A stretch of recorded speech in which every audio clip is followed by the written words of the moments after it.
Very good morning to dearest STEM researchers who are going to look into the very engineering aspect of their writing, that is, text, sentence, paragraph, and overall the genre editing, which is part and parcel of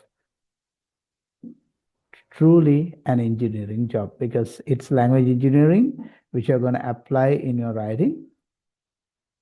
So, to begin today's session, I actually want you to be a bit of reflective on what you have done through the first 2 weeks.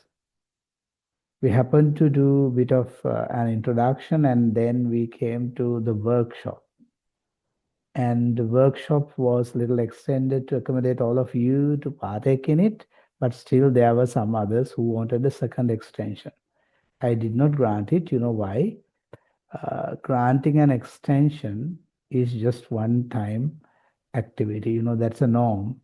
And expecting you all to be autonomous, self-regulated learners, we don't want to bother you on deadlines. If you do not bother it for one time, we do not bother about extending it one more time, right? So that is simply a part of the discipline of our program. With that, ladies and gentlemen, I'm inviting you to do a bit of a reflection on what you did last time.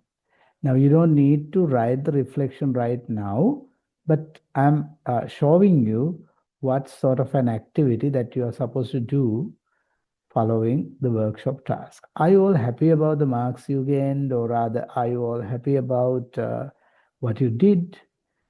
Or rather, are you all happy about the way that you assessed your peers? Or a final question, did you learn something by writing in the first place and by evaluating others' paragraphs in the second place? Can I hear from some of you? How did you do that? In the meantime, I'll be sharing the workshop activity, which I want you all to try today. Well, can I hear from at least one of you how this workshop thing happened to make your life an experience of learning? Did it make any learning in you?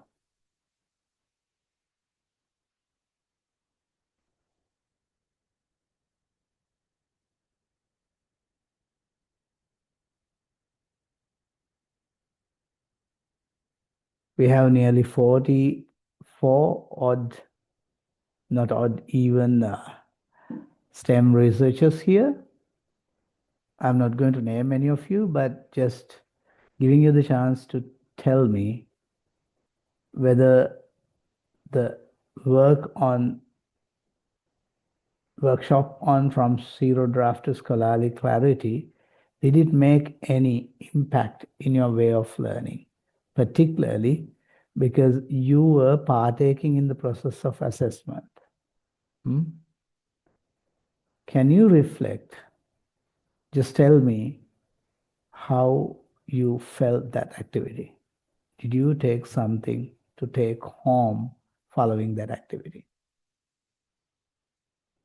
Friends, it's over to you. Please speak.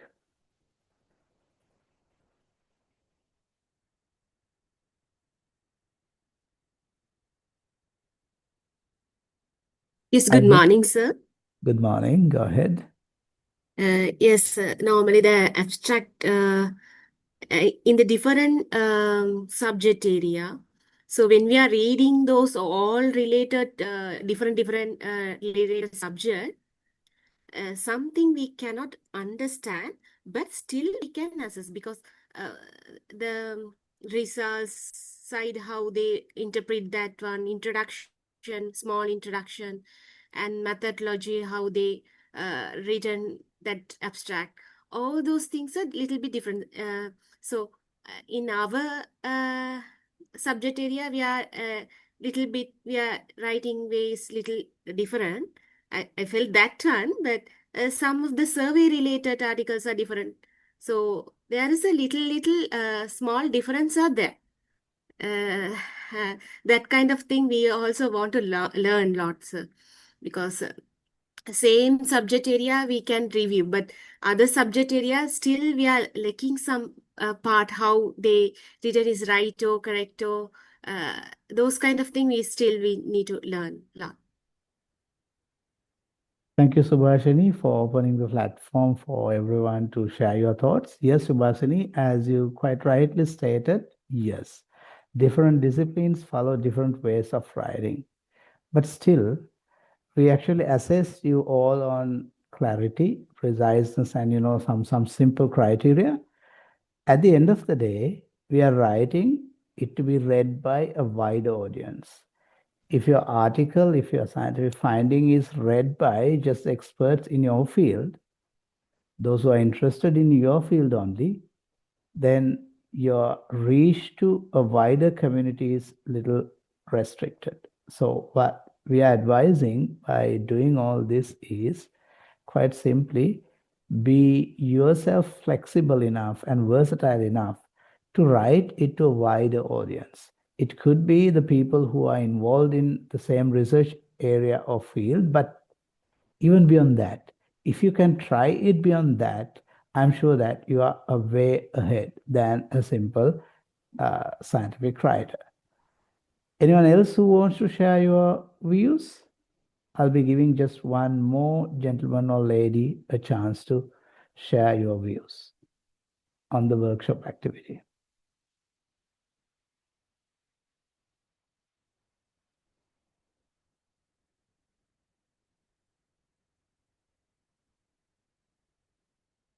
Maybe a gentleman might speak because a lady happens to lead the way.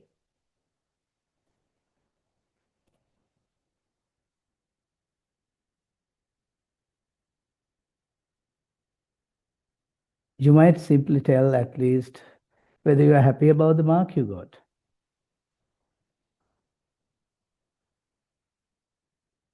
Hello, anybody?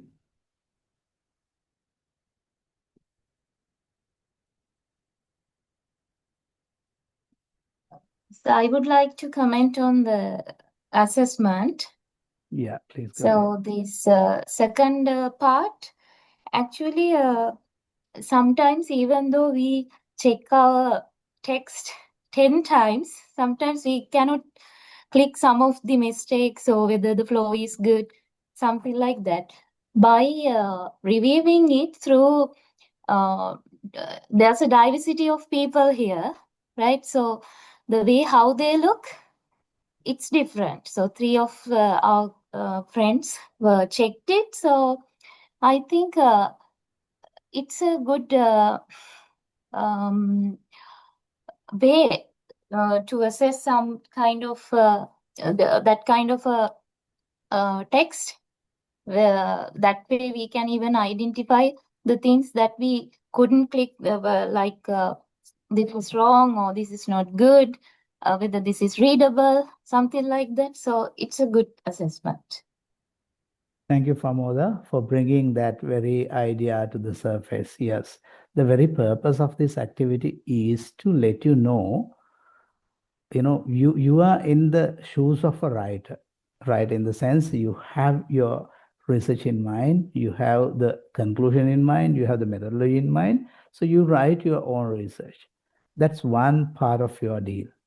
And once you have written your draft, remember that it's reached by a reviewer or a reader or an examiner. So what an examiner would see is not what you actually did there, because the examiner might be coming in to read your text from a completely blank mindset, because he or she has no idea about what is the conclusion to arrive at, what is your methodology. There is no such idea in mind of your reader, right? So I wanted you to have these two shoes. I wanted you to be in the writer's shoes at a time and then the evaluator shoes as well. When you know what is evaluated and you know how the clarity is assessed, how all this process of assessing works, then I think it is quite easy for you to imagine yourself as a writer who writes for an evaluation, because at the end of the day, we are expecting more or less an evaluation. Evaluation from your reader, evaluation from your reviewer, evaluation from your examiner, and evaluation from the wider audience on your work, so that your finding will be making an impact onto the wider audience. Thank you, Pramoda, for bringing that idea. Now, I have added in the new section a reflection writing peer evaluation. If you simply go there, it's a forum where I expect you to do something, what you are supposed to do. Once you get there, you see the instruction, quite simple. Reflecting on writing and peer review. I'm sure you can read it. You drafted a paragraph, revised it before submission, and received peer feedback through a rubric-based evaluation, right? Reflect on how you now perceive your own writing. Now you wrote it, you got a feedback, and your task, your write-up was evaluated by a couple of your friends, and now you got a feedback as well. Consider how evaluating your peers' writing influenced your understanding of writing quality, and explain how this process has shaped your identity as a writer in STEM context. Now, as a whole learning experience, all this made you a unique learner. Now, one of the critical aspects of this communication skills program is actually so far we were assessing completely on your product in the sense we were simply assessing what you produce as your master or MPhil or PhD thesis. So it's a product. Product can be, produced, or it can be made in many ways. You can do it, you can let someone else do it. Maybe you can completely delegate it to an expert to complete and submit. And now the assessment paradigm is shifting. How? We now tend to assess not the end product alone. We are going to look at how the process of producing your output as well. And what I practiced with the workshop is actually that very episode. What is it? How you do your writing act is assessed in such a process-based assessment scenario. So we look at the process, how you look at each other, and one more thing. We create engineers, we create STEM field experts, we create architects, we create business scientists, we create IT experts. But ladies and gentlemen, keep in mind that your research, if it is just done for the sake of doing MSc, PhD, or MPhil, you are going to waste your time. You have to do it with a mindset where you craft your identity as a writer. We call it the agency of the writer. You create your identity while doing that task. And we are not restricting or hindering you to be a completely manual writer. We guide you on the most effective ethical ways as to how you can get the help of AI and other supportive technological features to get your writership improved. So I want you to focus on insights about your experience on your first workshop activity. Write about 150 to 200 words. It might be even less. It's totally all right. Focus on insight rather than description. You don't need to write a description, but look at your insights. And remember, in this forum, there is no single correct answer. Now, one thing I'm asking you not to do is don't try to get this done by generative AI and, post something on the forum. I have written a sample reflection as well. So you can follow how this sample reflection is written, and you can simply reflect on how you did it and post it, right? What you have to do is simply submit it to the forum. Is the activity clear? And this is not a must that you have to do right now. You can take time until perhaps next week, Saturday. You can take time, you can reflect on how you did it, and you can post it onto forum. Is the activity clear? Can I get a confirmation from you all?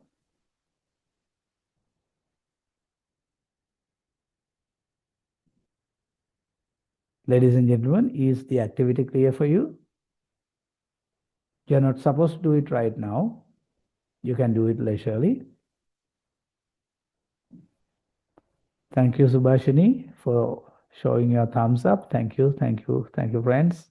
Yeah, that makes sense that you all are clear about what you're supposed to do. So what we are going to do now is to begin what we wish to do today.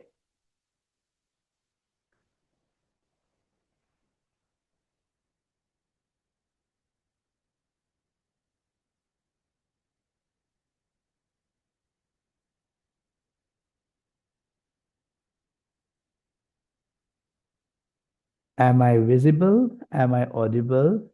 And is everything all right for me to begin?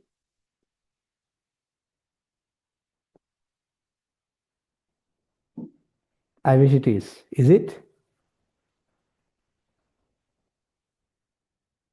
Well, we'll be looking at a very simple aspect, but this is going to be really, really impactful because micro editing and conciseness in your write-up is indeed the very critical criterion that pitch your research right in the right journal, in the right space of the wholly visible space of journal. This is simply the engineering of sentences. And yeah, we are going to look at that aspect of micro editing and conciseness. Are you all ready? Give me a thumbs up.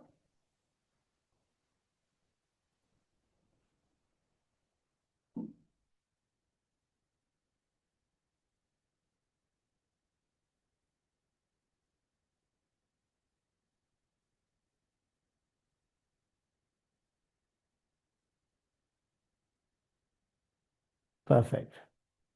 Perfect. So as I told you, engineering comes even in language.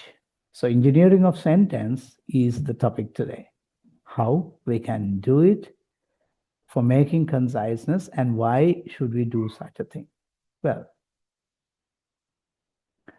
today we'll be simply targeting at transition you from drafting to refining. You know, you have your story with you, you have your narrative, you have your academic prose with you, on which you know what were the test materials, what were the statistics, what are your findings, all that is with you. You are a writer.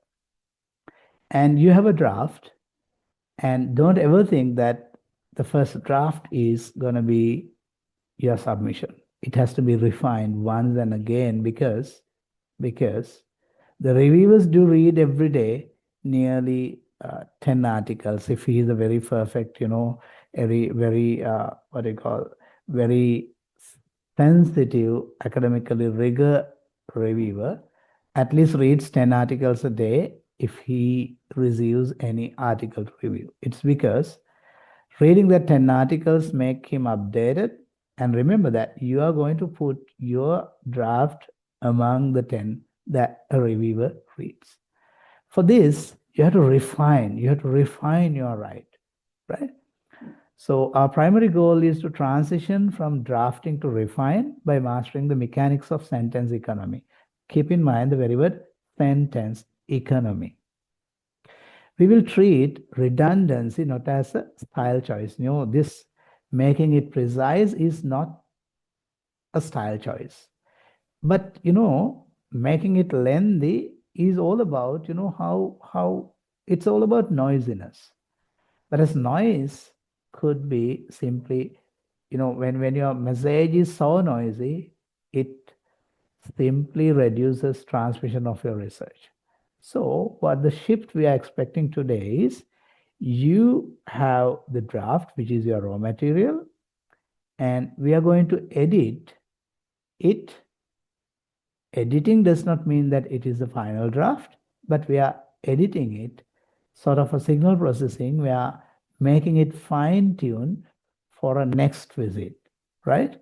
So keeping that in mind, let's move what other learning objectives we have set for the day.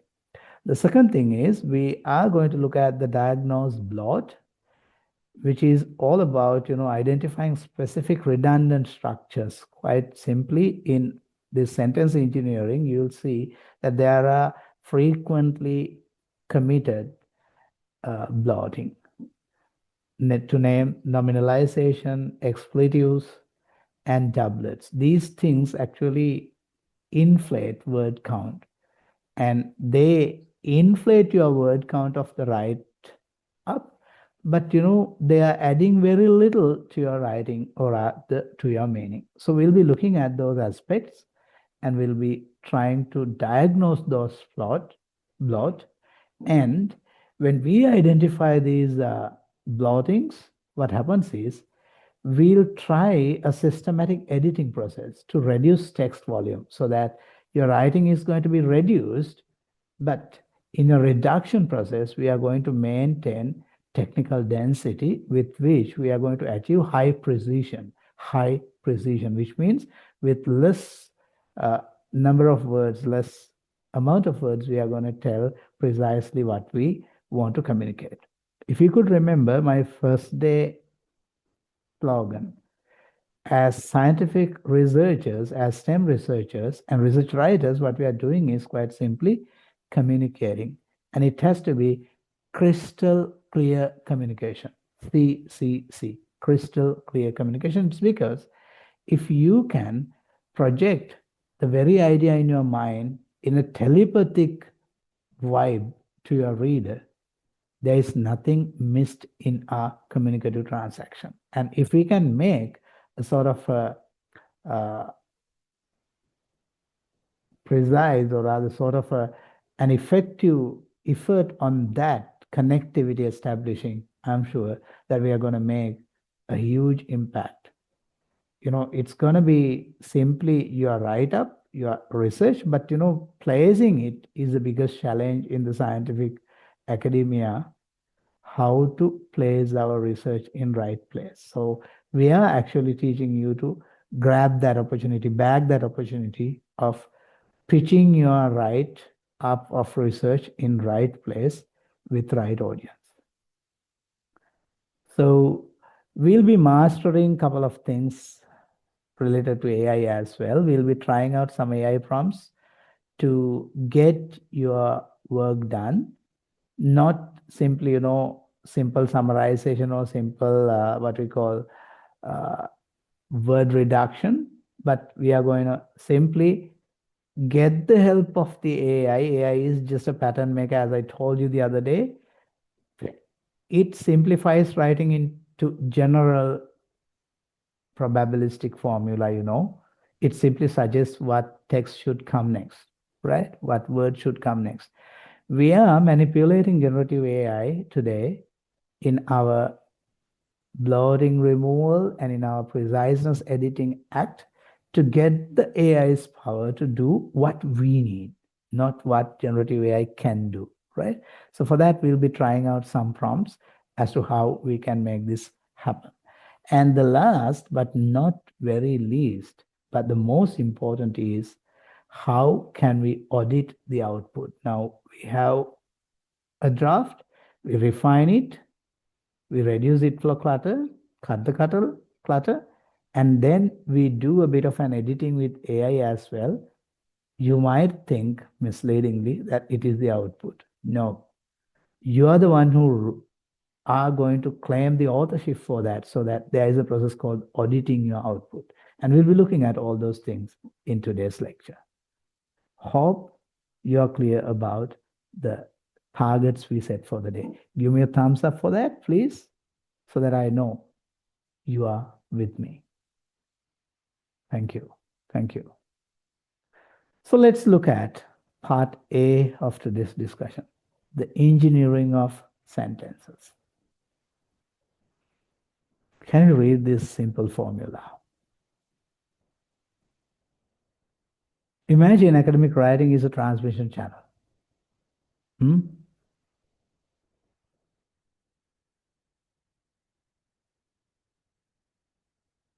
I'm sure most of you guys can read this formula. You know what happens when you transmit your message? If the signal strength, if you put it in a very strong way, but still there is a signal noise as well, what happens? Very little transmission of message is established. If the noise fluff exceeds the signal data, the reader's comprehension drops to 0. So our writing act is to make comprehension of reader not drop to 0, but increase up to 100%, which is what we call telepathic communication, or rather crystal clear communication. So what we are doing is a bit of an engineering to reduce the noise, so strengthening the signal. By this, we are going to make our signal transferred to the reader with no deficit in the mid, with no drop in the mid, so that we are establishing a crystal clear communication. So you see, this is going to be the, what you call, the blueprint of editing. What is your signal? Just look at. You have a new finding. You have specific data points in your inner research, and you may be having a novel interpretation in your own field. Now you see, this is your signal. You have a new finding, you have specific data points to prove your findings, and you have a novel interpretation on long unresolved problem. So you're going to pitch this signal. And what could be the noise when you produce this signal to your reader? Imagine. Perhaps in a language perspective, in a language lens, the noise includes some of the generic verbs that reduce the strength of your message. And maybe it's repetitive adjectives that might make your signal comes with a bit of noise. And perhaps some filler phrases which distort the signal's idea but makes just a noise. So we are going to look at the distinction between the signal and the noise. So you can now understand that we are going to reduce the noise so that the signal strength will be very high, so that your idea will be communicated. I'm sure that you can understand my analogy. Can you see what my analogy is? You are sending a signal, and your signal could be noise attributed with these noise contributors like generic verbs, repetitive adjectives, and filler phrases, with which your signal would not be as clear as you expect it to be heard by your reader.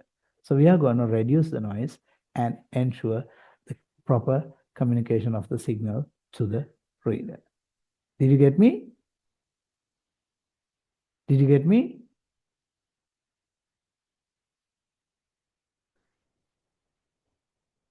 Well, for this, we actually suggest you the Lego model. I'm sure you did not play with Lego blocks, but I'm sure you allowed your children to play with Legos. Now, when your child gets the Lego set, he or she might be putting it in a mess. Every part is in one single what you call compartment, or rather a canister where you keep it. You need to start this whole process. Micro editing is like, cleaning and sorting. Now, Lego bricks are there. Before you start building, you sort out bricks. Dirty, broken, or mismatched pieces of the Lego building blocks might delay your construction, might disrupt your construction. The same way, if you understand how can you stably ensure your argument without sloppy sentences, right?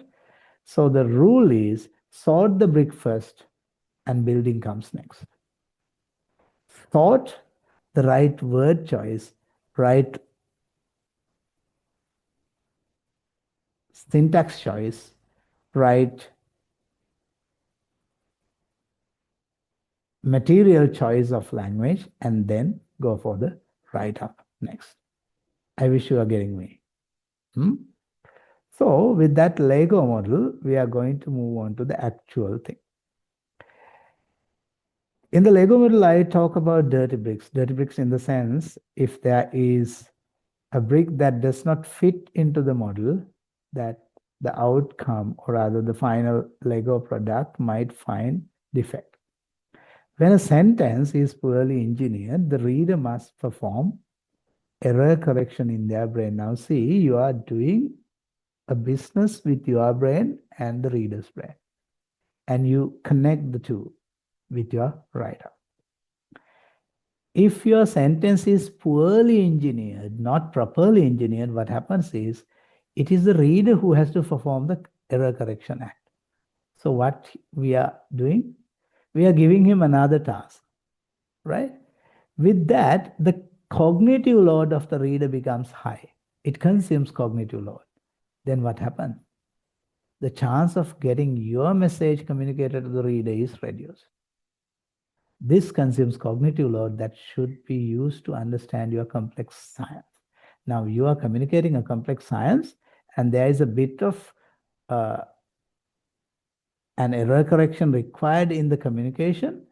And your reader, in addition to understanding your complex science, he has to make an extra effort to correct the grammar, correct the language choice, correct the error. So what happens? There comes the so-called reader fatigue. Readers do not like to be exhausted by reading. If one gets exhausted by reading, he simply drops it. So that's what happens when your paper is sent to your reviewer. If he finds it's a very exhaustive task, if reader fatigue is there, you are right, your reader will simply drop reading it, replying you with disappointing message. The cumulative effort of small errors is a loss of trust in the data itself. Now, imagine that it could be a very little mistake that you commit in your write-up, but that might be communicating a big idea to the reader. If you are not clever enough to clear the language errors in your message, he might be suspecting your data as well. He might be suspecting your research as well. Because language mirrors how well you did even the research. Are you getting me how serious this whole thing is?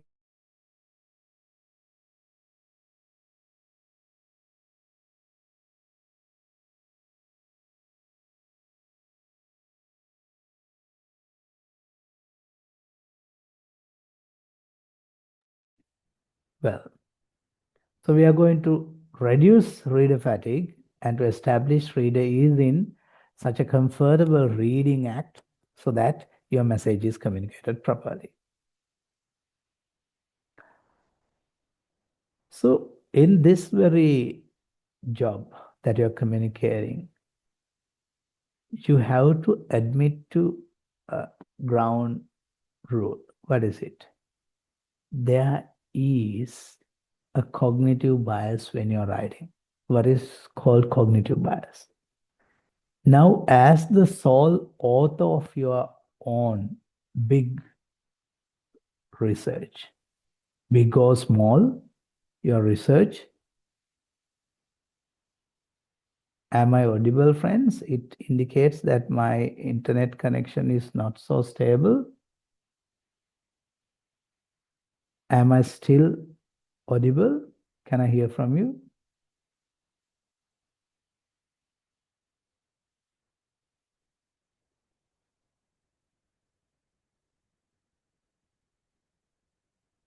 Can I hear from one of you? Am I still audible or can't you hear me?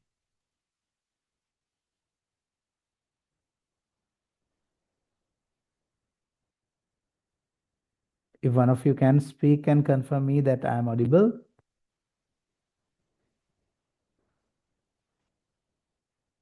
Right, right. Perfect. So what is this cognitive bias? That's really, really important. Cognitive bias means you know your whole prose, its plot. You know what you're going to write because you are the one who did the research. You are the one who did the literature review. You are the one who found the literature gap. You are the one who set up a method to address the gap. And you are the one who found statistics to speak on behalf of your hypothesis or rather the design. And you are the one who knows what is the conclusion. Now, when you're writing as a writer, the whole plot is in your mind. When you write something, keeping the whole plot in your mind, what happens is there comes a cognitive bias. What is it? When you write on screen, you typically write with a word processor on a computer screen. And when you're writing up, when the story is in the backdrop of your brain, what happens is you do not detect the errors. Why? You have the message in the backdrop of the whole write-up so that you think that whatever you write is communicated because you haven't taken a reading instance. Even though you're going to read what you have written, in the backdrop of your brain, you have the whole story in a whole gist. So with that, what happens is your brain auto-corrects the missing words in your write-up. And your brain fills the logical gaps because you know the conclusion, because you know the whole story. You know the plot switch, plot diverge, plot twist, everything you know. When you know all that, it is highly likely that when you are writing, your brain auto-corrects it, but that is only in the brain's processing, not in the script. So this cognitive bias should be addressed first. You do not read what is on the page, you read what you think you wrote. So, simply what you are reading while you are writing is not what you have written, but what you have in your mind. So this is a trap. This is actually a big conundrum that we all need to solve while we are writing. Keep that in mind, and I'll tell you how to do it. So we have to first reduce the cognitive bias and then breaking the blindness. If your mind is not allowing you to read what you have actually write as a text, how you can try this? So we are going to break the blindness. We need external tools to force us to see the text objectively. Now, we have to look at the text objectively. Without our story in mind, we have to read it, right? For that, I'm teaching you 3 strategies. The first thing is, the simplest and most accurate way is, whatever you have written, print it out. Read it in a hard copy format.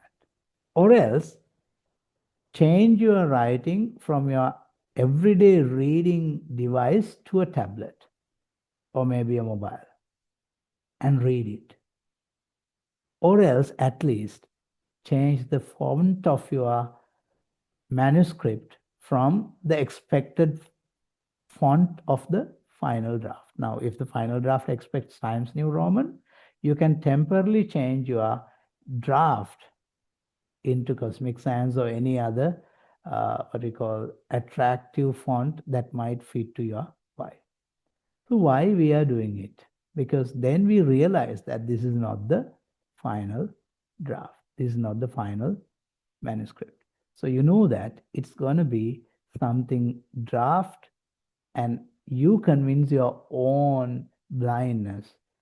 You break your blindness of cognitive bias that you read not what you're sending for the final outcome, so that you can be little objective by doing it. I'm sure you are clear about the 3 strategies. Get a printout or read it on a different device, or rather at least change the font face so that you know that this is not the final write-up. Second strategy could be reading aloud. The very reason is that your eyes are passing quickly, but your ears are following it slowly. When you read aloud, what happens is your ear hears rhythms and that detects errors. And maybe what your eyes cannot detect could be better solved by your ears, right? So make use of that. The third option is you can use AI. Remember not to write, but to reveal patterns. Consider that AI is a ruthless editor. It does not do what you want it to do. It does what it can do, what it is trained to do. So it's a ruthless editor. Keep the support of the ruthless editor to get your manuscript objectively edited. I wish you got the strategies right. Did you? Give me a thumbs up if you got the 3 strategies to overcome the cognitive bias, which might pause while you're writing.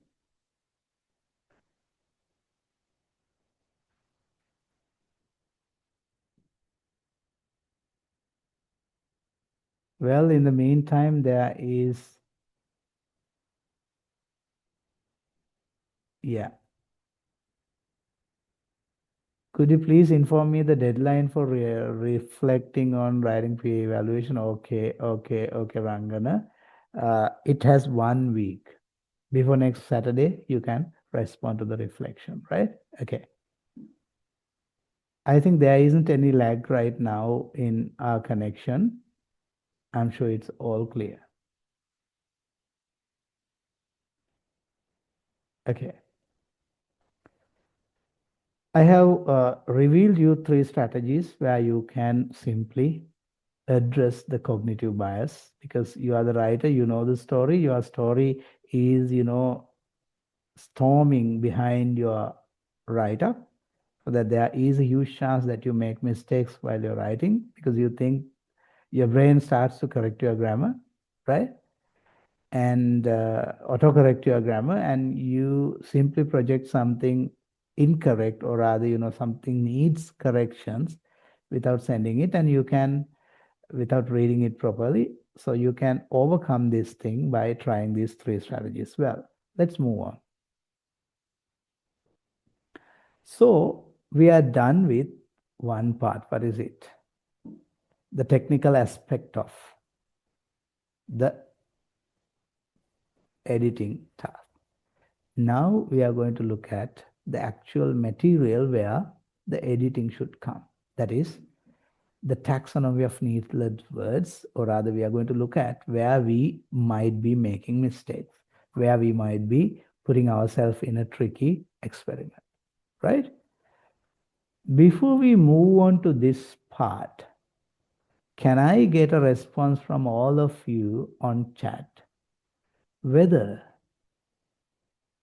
you have encountered this issue of what? Cognitive bias. Cognitive bias means you know the story, and being the one who knows the story, whatever you write is not perfectly written, but still there is a room for you to edit, but you did not detect it. You do not usually detect it. Did you come across such experiences in your life when you're writing? Send me in chat. If you have got any experience, you might say simply, yes, I did, I do, and so on. Or else you can simply reflect on, yes, Risma admits it's the case of most of the time. Metzri also admits it happens. What about the others?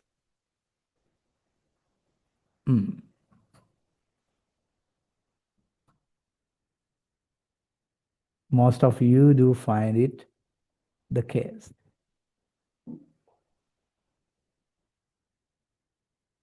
Yes, Minra, particularly when we are in a hurry, yes. Maybe you are a very metacognitive sort of a learner, but still in hurry, meeting deadlines, we might make this mistake. Well, so it is natural, and it's apparently a simple mistake that everyone commit. Thank you, Harishanath. Harishanan? Yeah.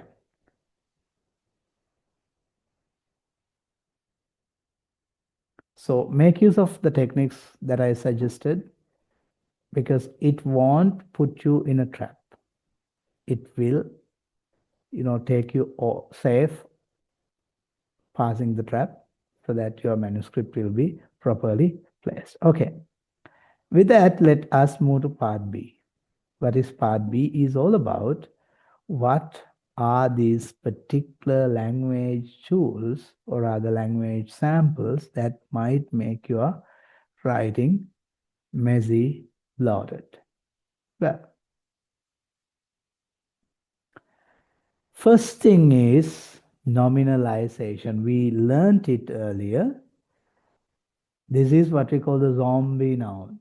Zombie noun in the sense we have very vibrant active verb forms, but sometimes we convert that verb form into its noun form, actually forgetting the very effective power that a verb has to communicate in Communication Act. Verb can communicate much faster than a nominalized noun can do, right? These zombies,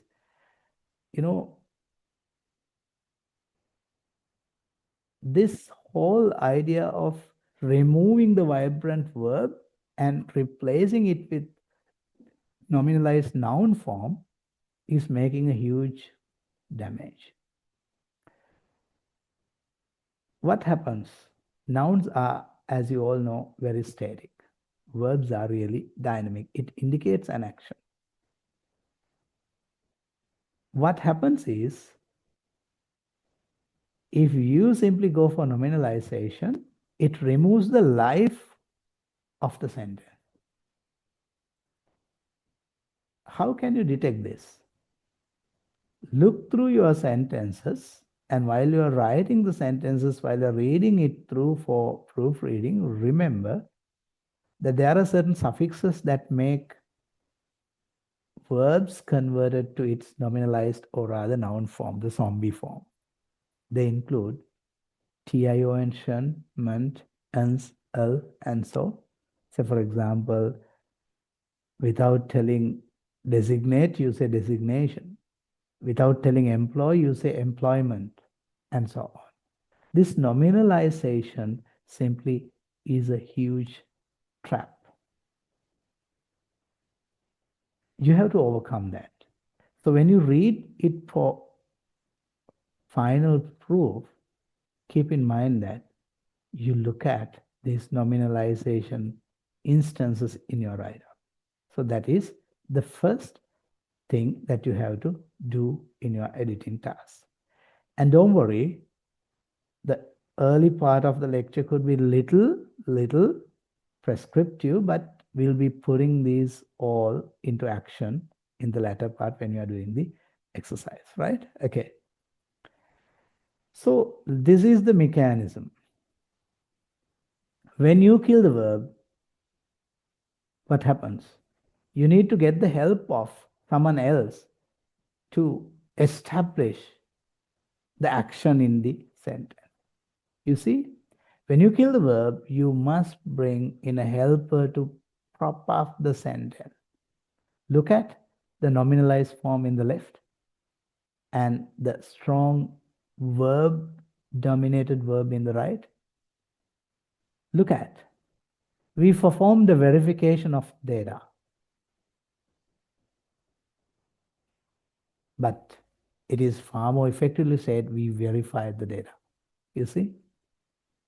Perform the verification. Now see, verify is a very strong verb which can communicate the whole idea that you want to communicate, but you have to consult the help of perform because you have converted the strong verb into its nominalized form, verification. You see? Look at the second example. Measurement of the temperature was conducted. Oh my God, what a waste of words. We measured the temperature. That tells precisely what you did. And when you say what you did, it's clear, crystal clear, right? Look at the third example as well. There was a fluctuation in voltage. Fluctuation, which is actually the nominalized form of fluctuate. So the very idea is voltage fluctuated. That's it. So these simple but very tricky conversions, nominalizations might put you in a trap in your write-up. Did you get the point? The nominalization trap, and now we come to know the mechanism.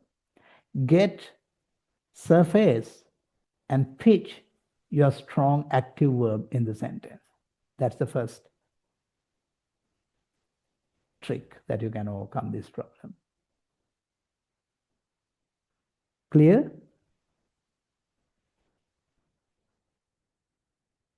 Ladies and gentlemen, does it make sense?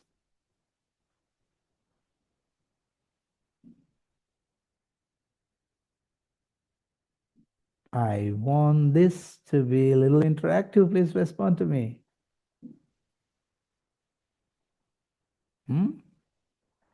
Maybe in a minute's time, I'll be moving on to off the camera mode because I have to feed myself my breakfast. I'm sure some of you are also. Well, Dasun, you ask a very good question. Won't it vary the weight of the sentence? Now look at these examples, Dasun. It varies the weight, yes, and that new weight given to the verb actually clears the whole scenario, right? It reduces word count, it reduces cognitive workload required from the reader's end, and it properly pitches what you want to communicate. Yes, it varies the weight because from nominalizing to active verb, we actually hand over the real weight to the real place it their needs. Did I answer your question, Dasun?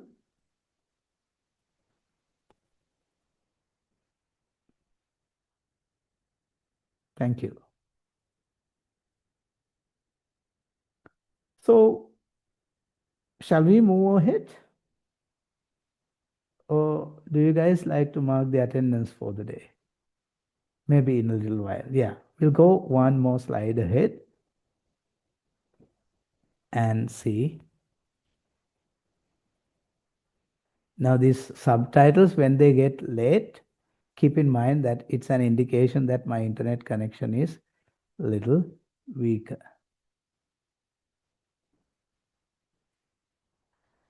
Minura asked another question. Is it okay to use IV for the sentence in research writing? Well, Minura, I'll keep that question as a question that is recurring, that is continuing. And I will answer it, not right now, but when you come across the whole writing exercise, you will get the answer eventually. Right?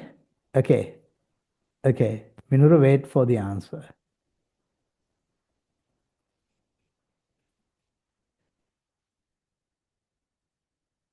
So that is about the first language element that makes our write-up messy, bloating. That was what?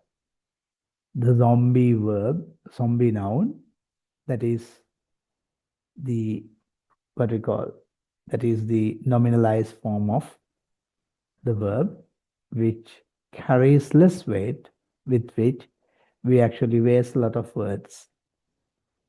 By giving such a sentence to the reader, we impose an extra weight on reader's mind to digest it and understand. Now, the second mistaking point, or rather second point of editing. What does it call? The colorless verbs. Now, in my previous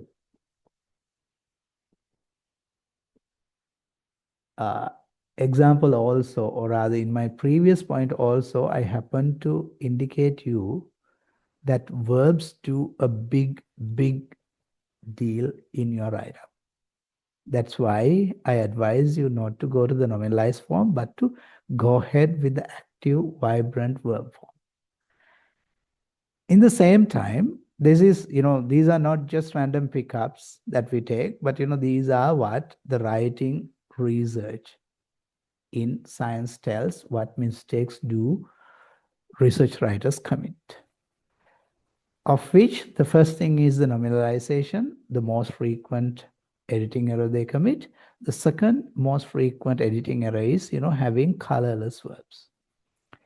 Now you say, there are a list of verbs which are really colorless. Colorless in the sense, colorful verb actually communicates one thing at a time, vibrantly, precisely what it actually does.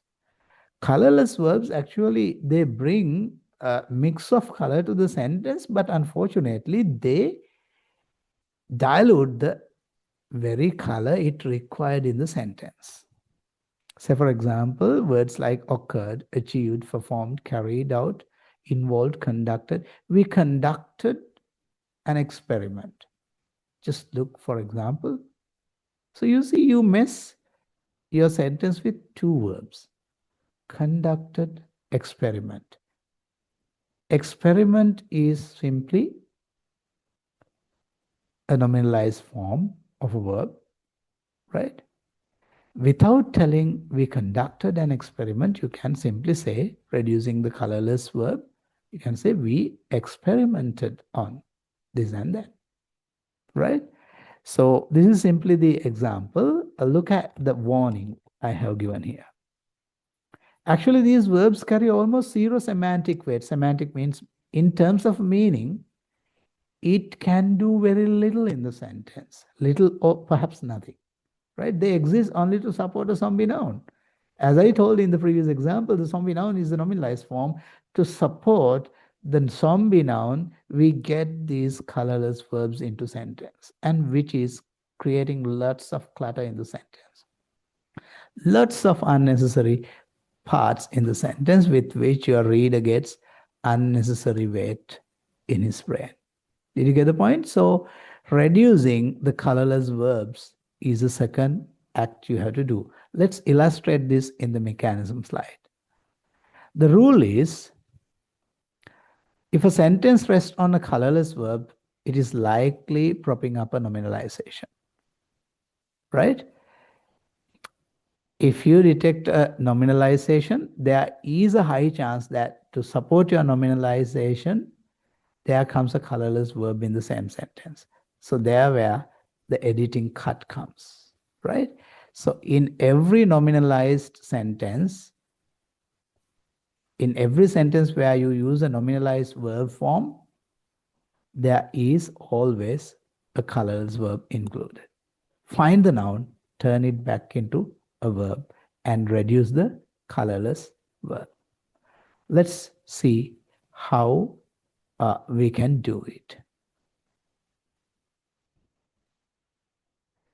Now, though I happen to reveal you as nominalization or the zombie noun as the first frequently made editing mistake, actually it comes with the second mistake altogether. When you use the nominalized form, apparently there comes the colorless verb coming to assist the nominalized noun form, right? So what you have to do is avoid nominalization, put the right verb, and at the same time reduce the colorless verb from your sentence. That is the first and second rule. And let's move to the third rule. You see, what we are doing is actually we keep the essence of our writing as it is in your write-up, but still we reduce the word count. We reduce the unnecessary weight we put on reader's mind.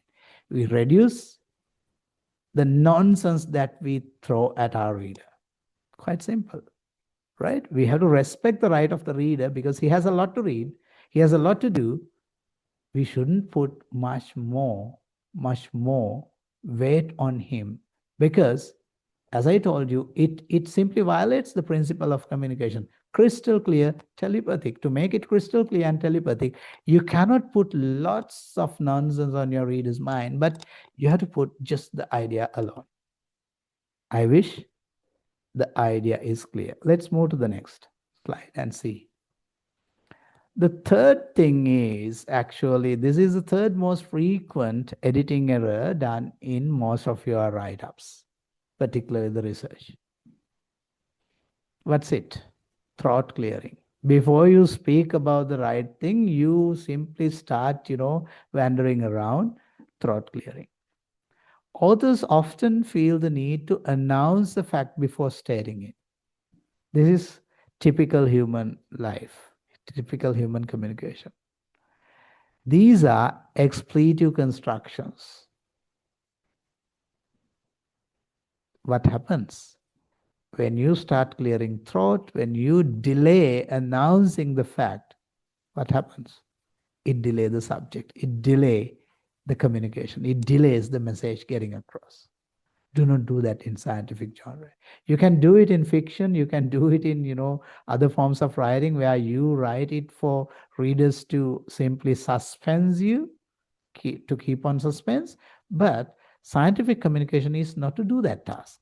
It is to communicate clearly your strong and very versatile idea to your reader.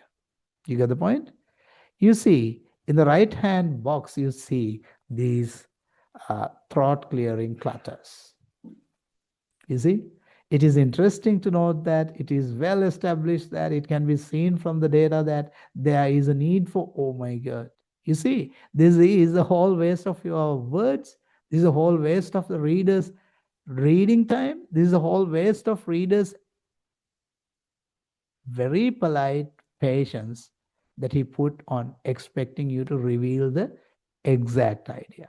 So don't delay the very idea that you want to communicate with these throat clearing phrases. I wish you got the point, and we can look at how this could be fixed. Look at the examples. Move the true subject to the front of the sentence. That is the simple strategy. Move the true subject to the front of the sentence. Look at, see. It is well known that gravity affects. It is well known that gravity affects. You see how much of words you have wasted, number one, in the first place. Second is, if it is well known, why do you waste some more words to tell that it is well known? Just tell the well known fact as it is. So you can directly say gravity affects. And you can indicate perhaps in a limitation note, there is a need for more data. There is a need for more data.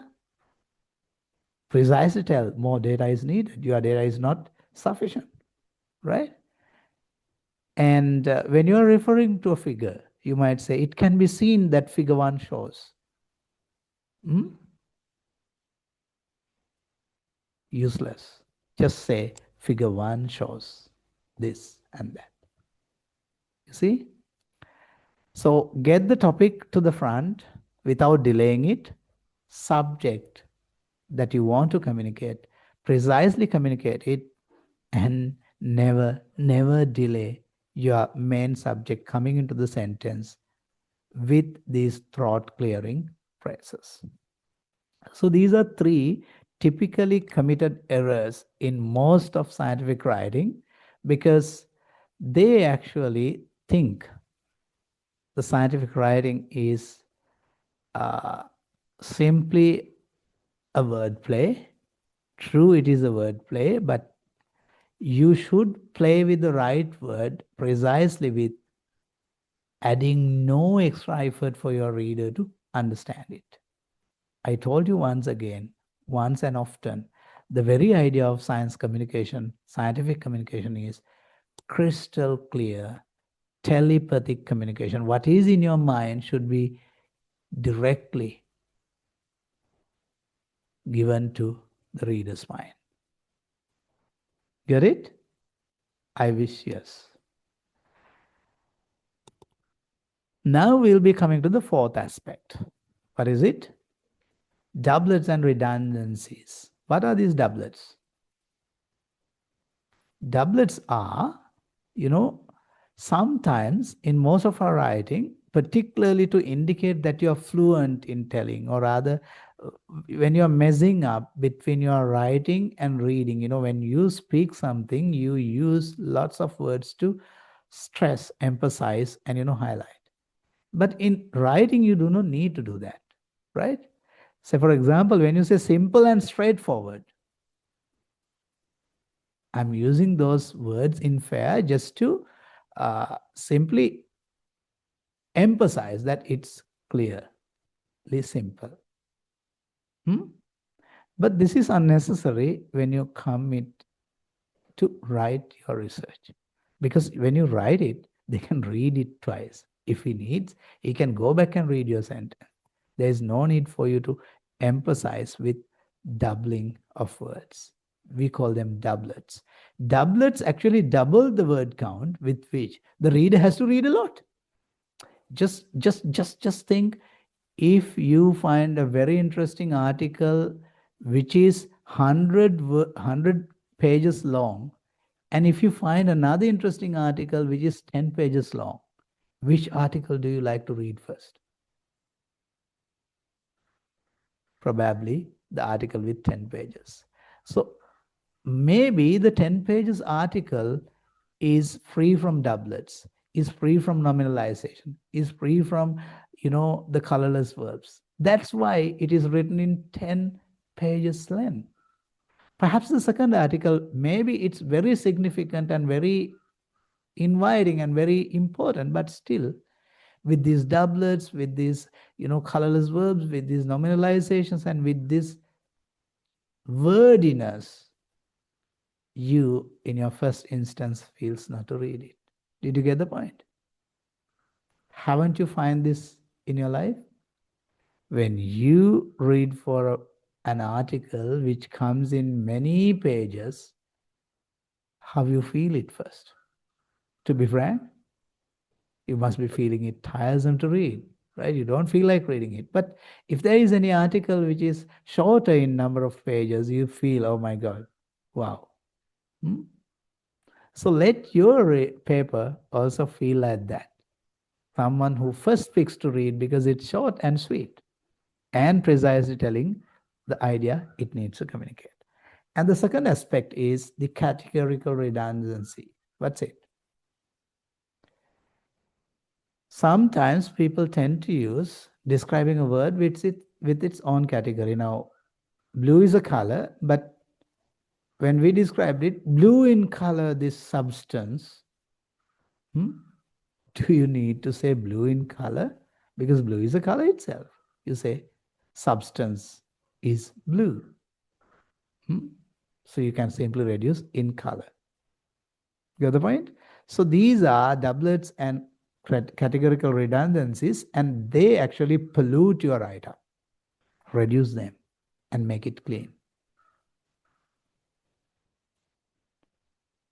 I have been discussing 4 points of your editing task. If any of you can remember these 4 aspects that we have discussed, quickly drop a chat naming them, perhaps, yeah, because I want you to be very precise on your editing task, because it's a very critical part of your writing journey. I'll be giving you 1 minute.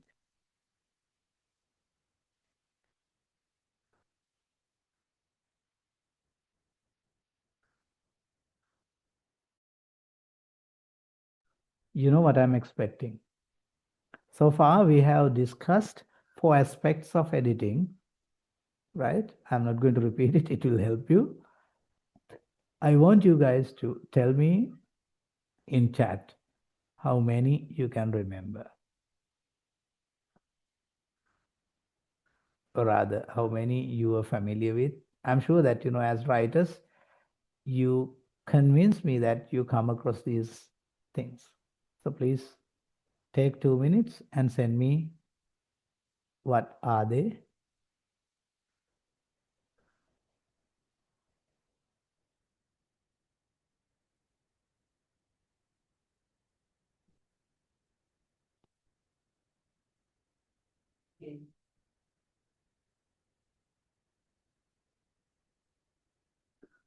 Dasun, you began, yes. Thank you. Aslam, thank you.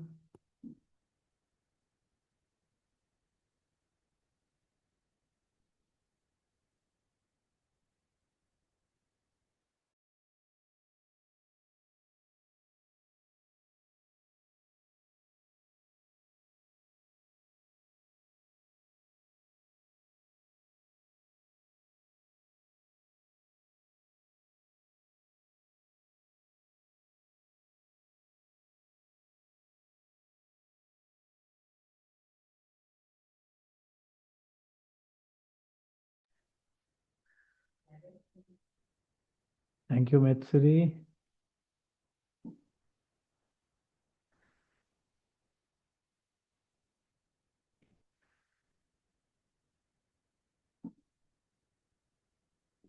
Okay, with that, I'm sure that we can go ahead to the next slide. Shall we? Yes.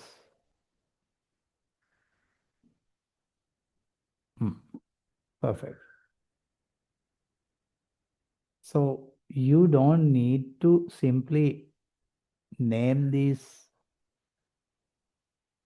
errors, or rather name these mistakes that everyone commit, but make sure that you apply them in your editing task, right? Once you are done with your writing, go into editing round, and in the editing round, do these editings, right?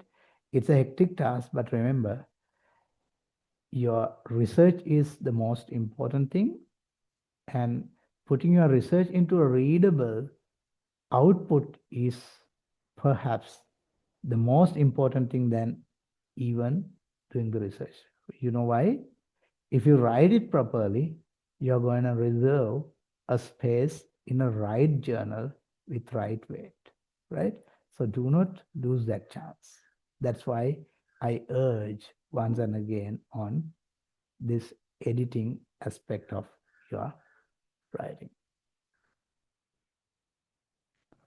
So let's move to the next slide.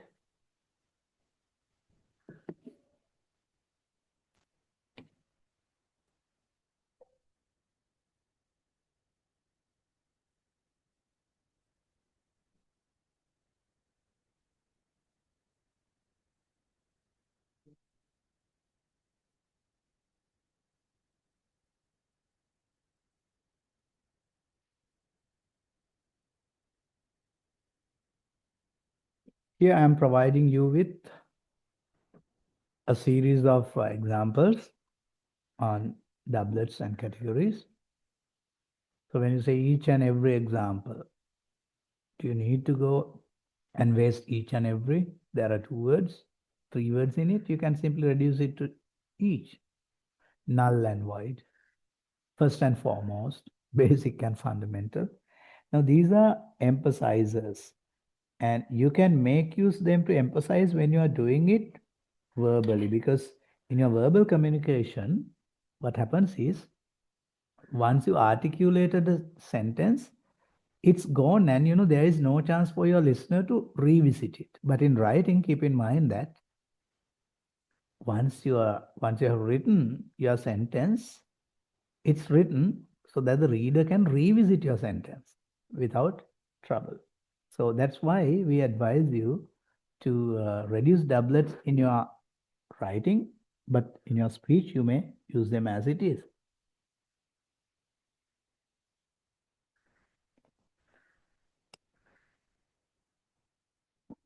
Look at the categories as well, given here.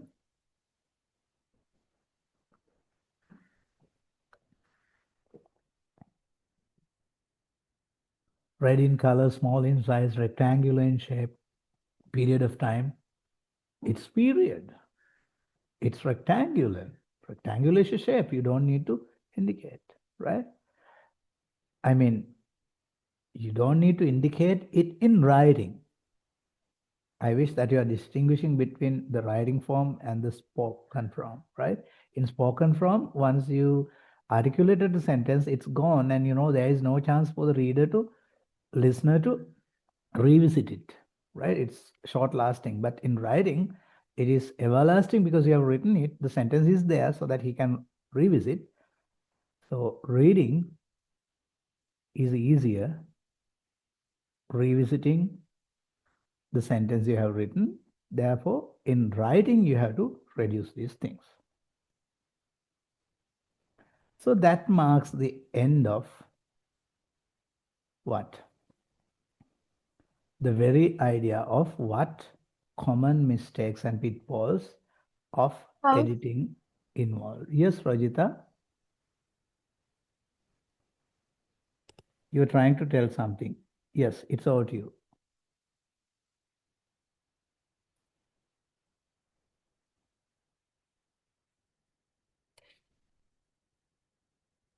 Rajita, did you try to make something clear with your voice, or else is it a mistake?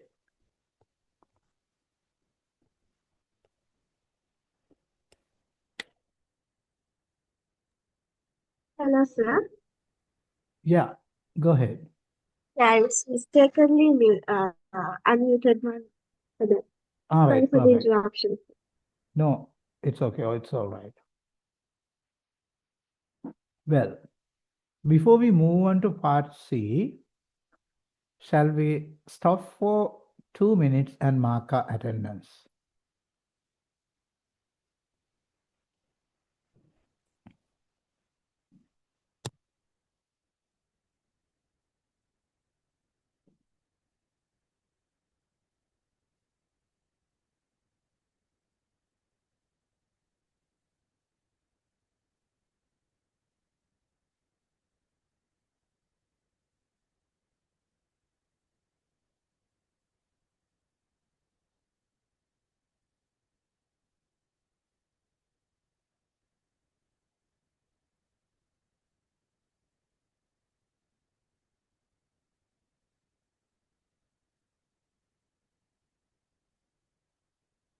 So it is added. Let me play it. Now you can manually mark your attendance.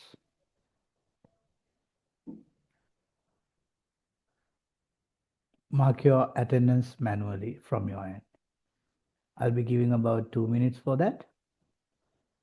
There is no any password set. You can manually mark whether you are present for it or not.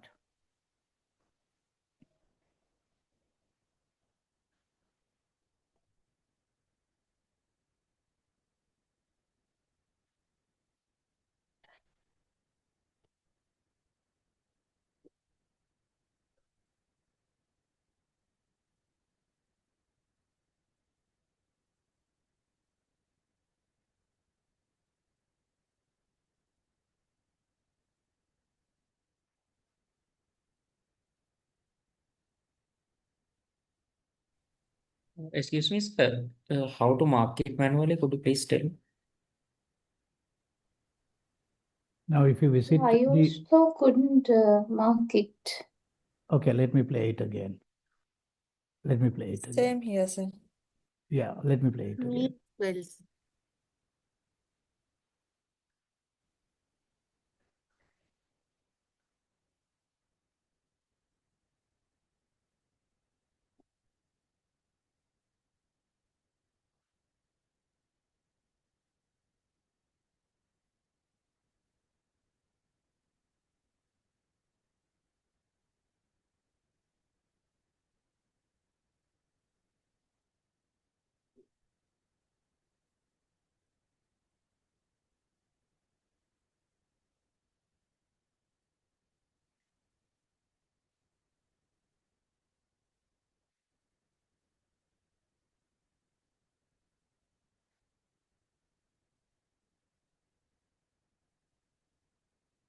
It must now be all right.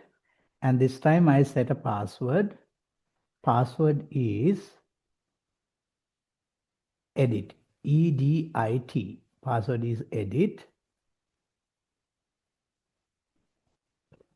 Let me set it.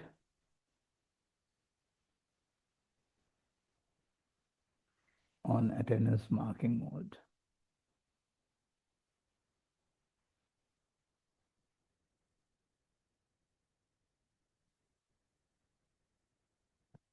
You must now be able to mark your attendance.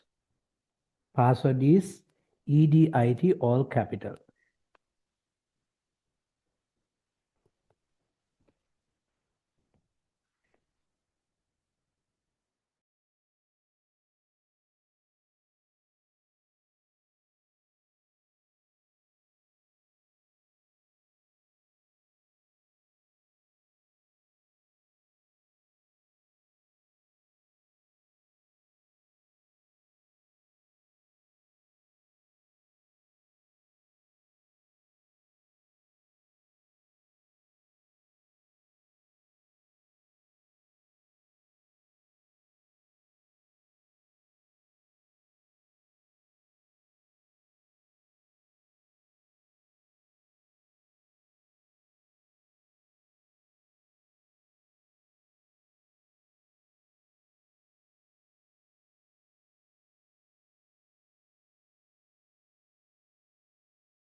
Mahesh, what's wrong with you? So maybe you have to log it from mabenayak@uom.lk.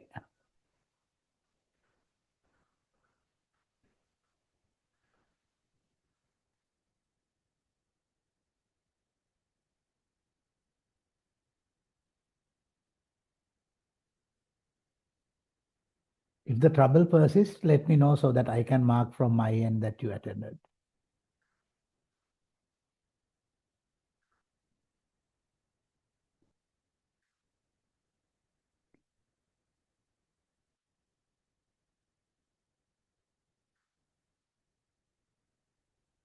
Most of you have marked it, sis.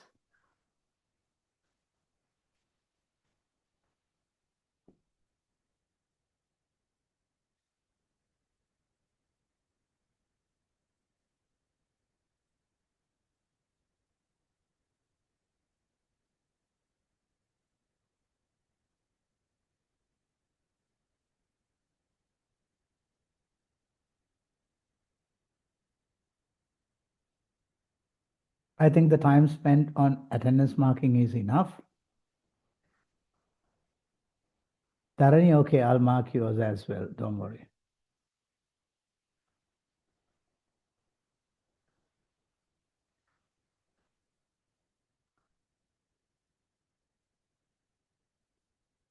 Darren, yes, you have self-recorded. No worries.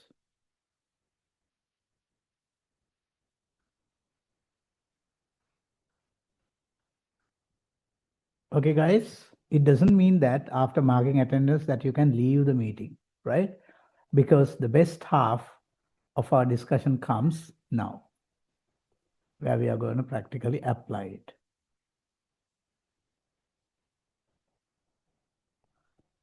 Okay, Jitmal, I'll mark your attendance as attended for last week. Don't worry.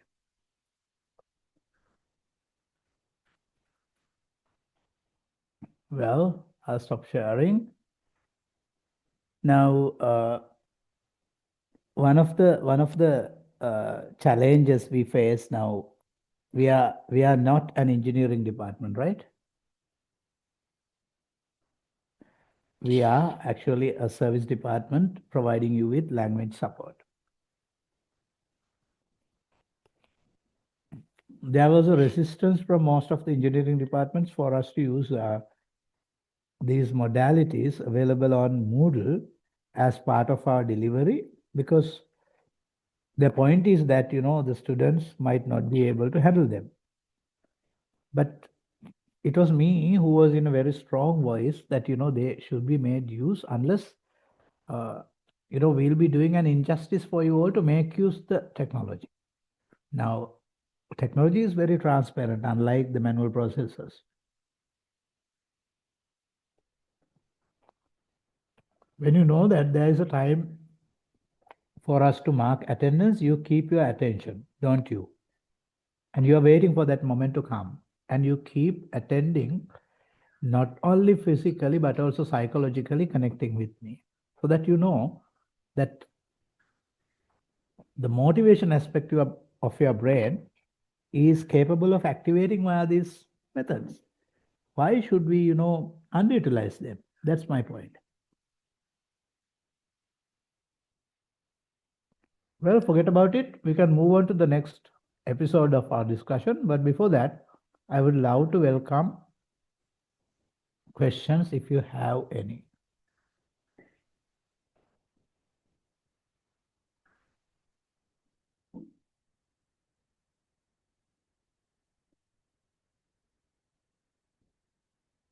Any questions? Big or small?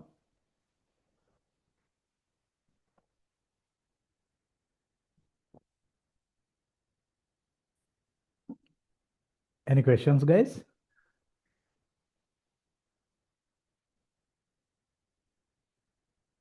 මට කියන්නකො තේරෙන සිංහලෙන් හෝ දෙමළෙන් මට දෙමළ ඉතින් ගොඩක් බෑ.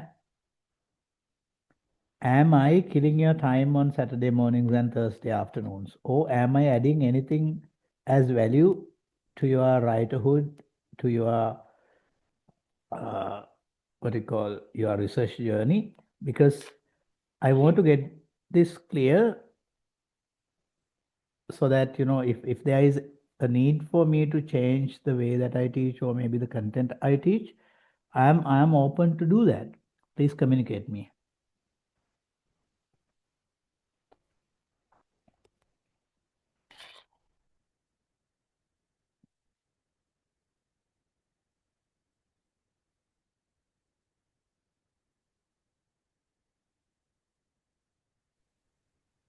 Thank you, Morning, sir. Harishani.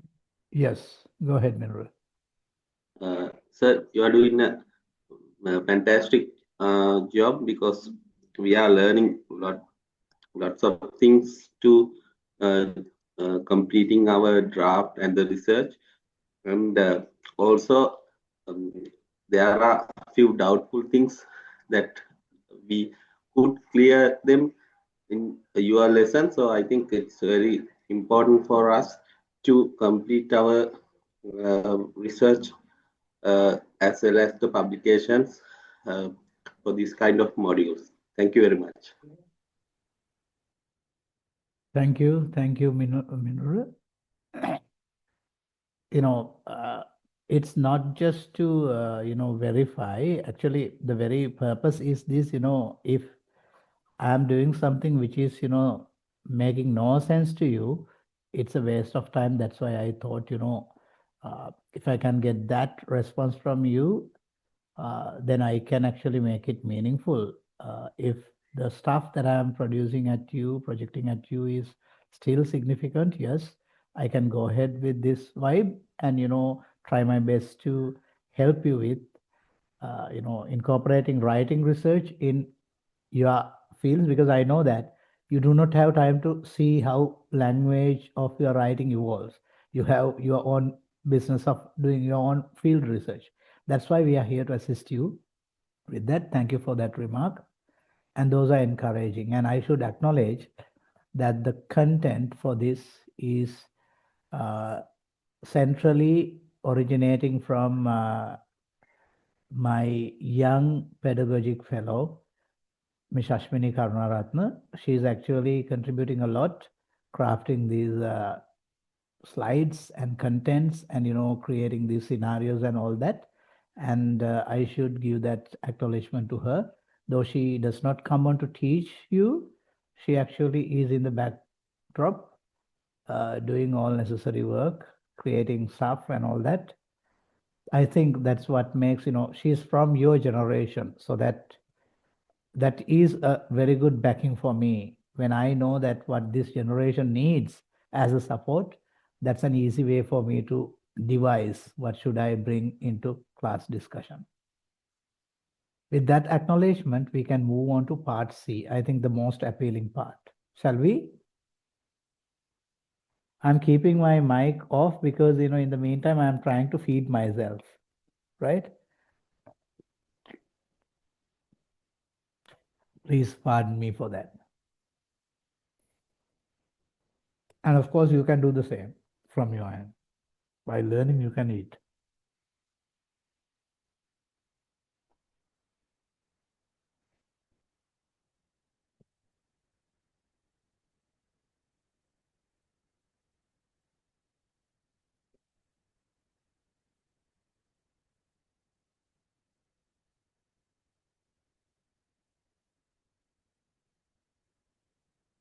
As we often urge you, AI is a ruthless editor.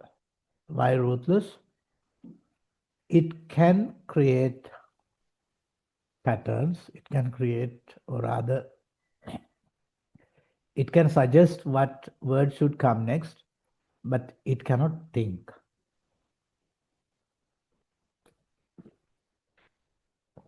Maybe sometimes we are amazed by the way that ChatGPT and other AIs synthesize text for us.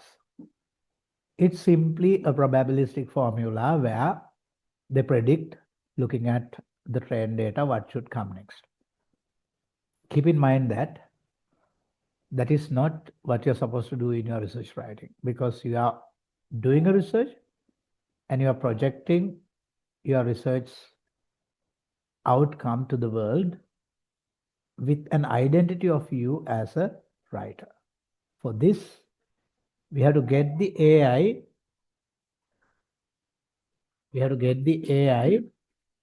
to support your editing and other tasks, but not to write on behalf of you. That is the first disclaimer I have to add. With that disclaimer, let us move to see how can we use AI as the ruthless editor. Ruthless, but it is a good editor. So what tells at the beginning is the simple disclaimer. What is it? The pattern problem. Good scientific writing often involves breaking common speech patterns to be more precise. So we simply break the common speech patterns, we become precise. AI naturally drifts towards average writing. You remember, your writing is academic writing, and your writing is your own story, and what you're writing is your narrative, or rather your academic prose. So it's not AI's prose, it's your prose. So to avoid average writing, right, which often bloated and often passive, if you just look at a simple search, it's, you'll find it's bloated and passive. Get this ruthless editor support, but you have to program the AI to get your work done first. You know how to do it. It's through your prompt. We are going to learn that part right now.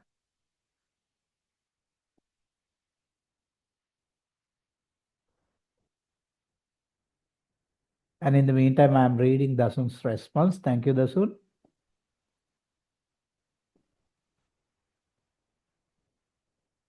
Thank you.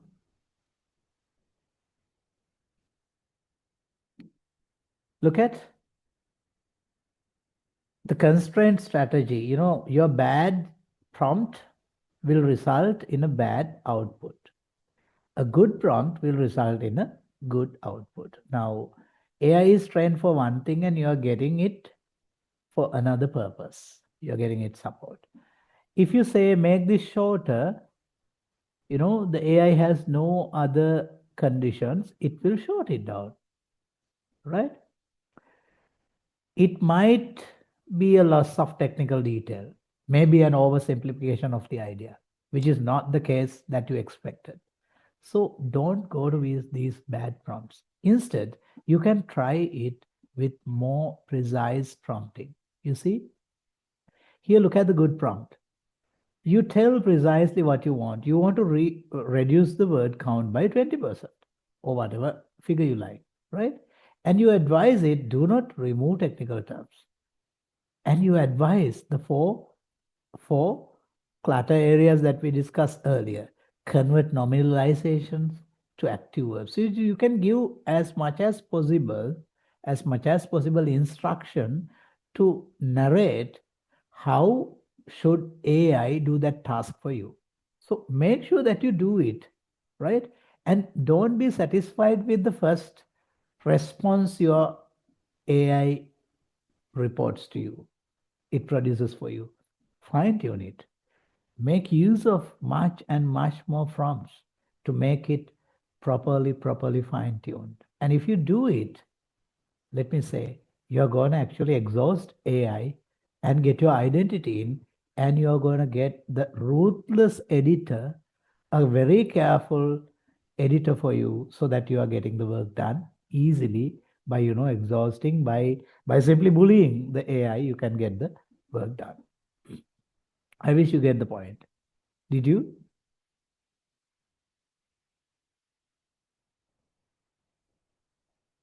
So all the matters that we discussed so far can be taken into sharpen your prompt. So you can advise it not to reduce the technical terms and technical lessons, and you can advise it to convert nominalization to active verbs. You can simply advise it to, deduce the what we call colorless verbs. You can advise it to reduce the doublets, whatever you like.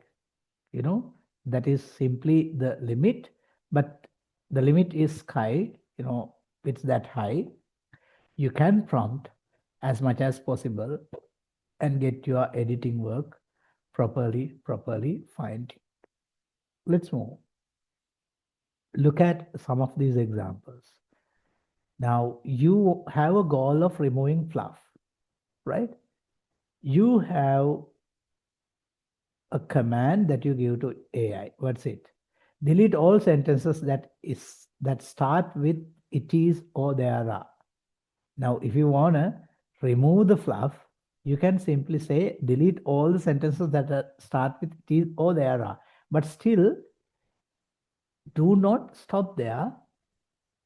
Simply command further how to fix. The removing is one thing and fixing is one thing, and ensure that you craft your prompt to make your instruction to AI is precisely given, so that you'll get a very tailor-made output for your command. So look at the fixed tone. Change all instances of passive voice to active voice where the agent is known. Now you see, you want the AI to edit passive to active, but still you give a command. Where the agent is known, use active, but if there is no agent possibly involved, so that the AI will put it in passive voice. And look at the density format. Combine sentences 1 and 2 into a single sentence using a subordinating conjunction. Now you see, imagine that you are writing your result section where you divided your result section into 3 themes. And theme 1 is on a particular area and theme 2 is in a different area. And you want to draft theme 1 and theme 2 connected with a single sentence. And earlier, you were simply trying to, indicate this divergence with heavy effort, looking, making much of time. But now you can invite your AI with these, what you should do, by commanding your AI to craft the particular sentence for you. But once again, I advise, don't let AI do it totally. Once AI has done it, make sure that you put it in trial and audit it for safer purpose, so that your editing might fine-tune the AI's work to make it in your own identity. So let's look at what other slides are there to teach us.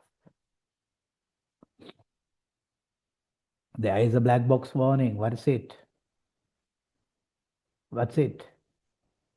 AI may smooth out your voice and maybe your unique argumentative style. Instead, remember, it's a tool for mechanics, not thought. Always audit the difference, right?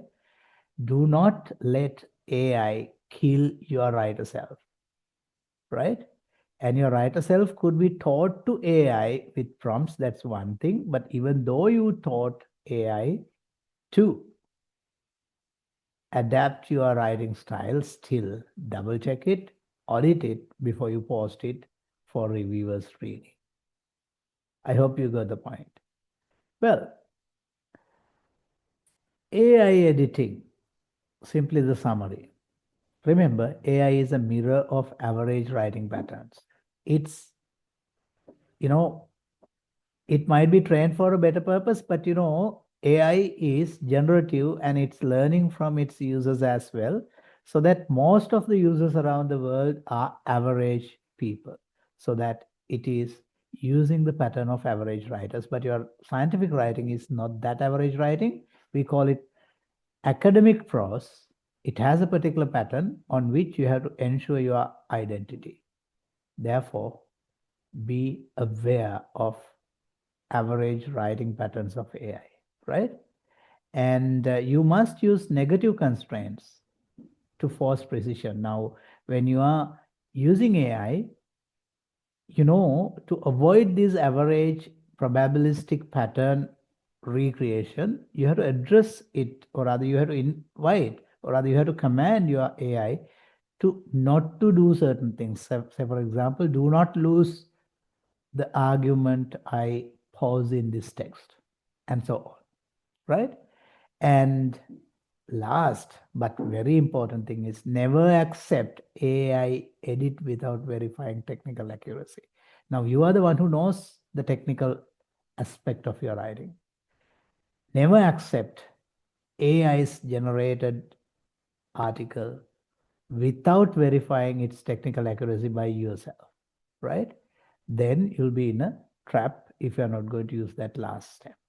So that is the AI bit I have to add today.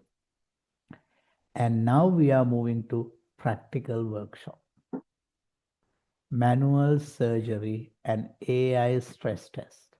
I want you to be ready with pen and a paper and a pencil and maybe a couple of pens with 2 or 3 colors. Perfect. If not, you can use whatever the colors available. Now we are going to do that workshop thing, and it's 9:48.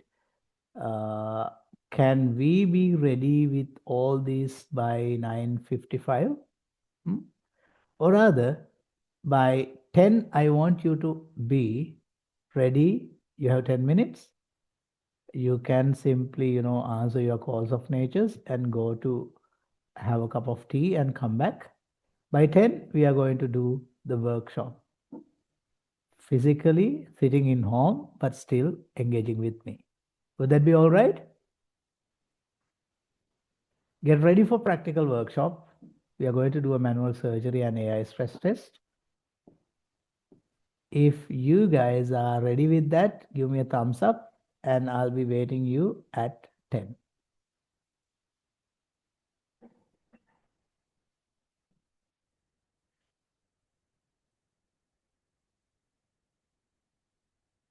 Okay. Just get ready with your stuff and I'll see you at 10 o'clock.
I'm ready, friends. How about you? Are you all ready?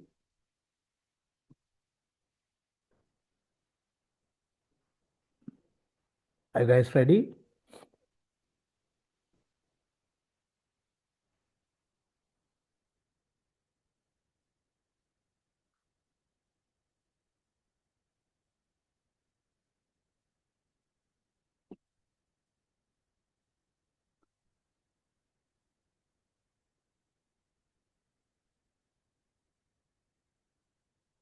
If your friends are ready, please send me a thumbs up so that I know that you are next to the screen so we can go ahead.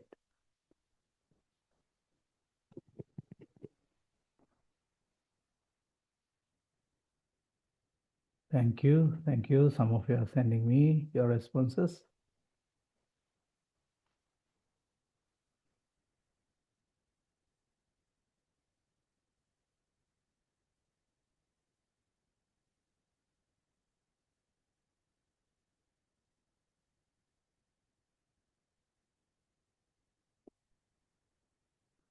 Okay, let's go ahead. We are going to do a manual surgery and then do a sort of an AI stress test, right? And I'm doing it because sometimes whatever I tell, there is a tendency that, your instincts say, no, no, no, AI can do wonderful jobs. I know, right? That's how you think. But I'm going to convince with some of your, with some activities here, how vulnerable could AI be when we do not frame it rightly. And, when we are going to be fascinated by its products, remember that it's you who are going to be misled. So we'll try the practical workshop. It involves practical work with you all are doing with paper and then with AI and so on. So here we go.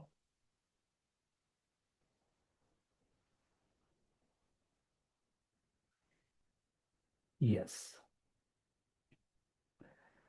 The goal of this activity is to do the first manual surgery. You can see the surgery blade, red pen, and pencils and papers and all that. Experience the mechanical effort required to fix errors manually, right?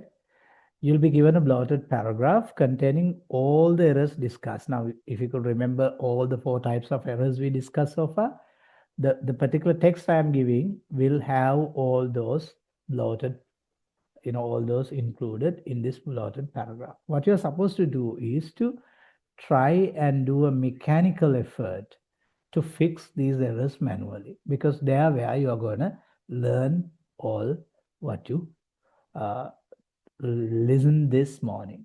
So here we go. Here is the sentence, or rather paragraph. I want you to try it manually. First, you may write it down. Do not try it with a screenshot alone, right?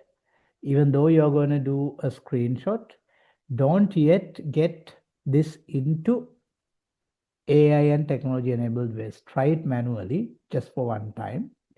And then you will realize which one is effective, doing it manually or AI or with technology mediation.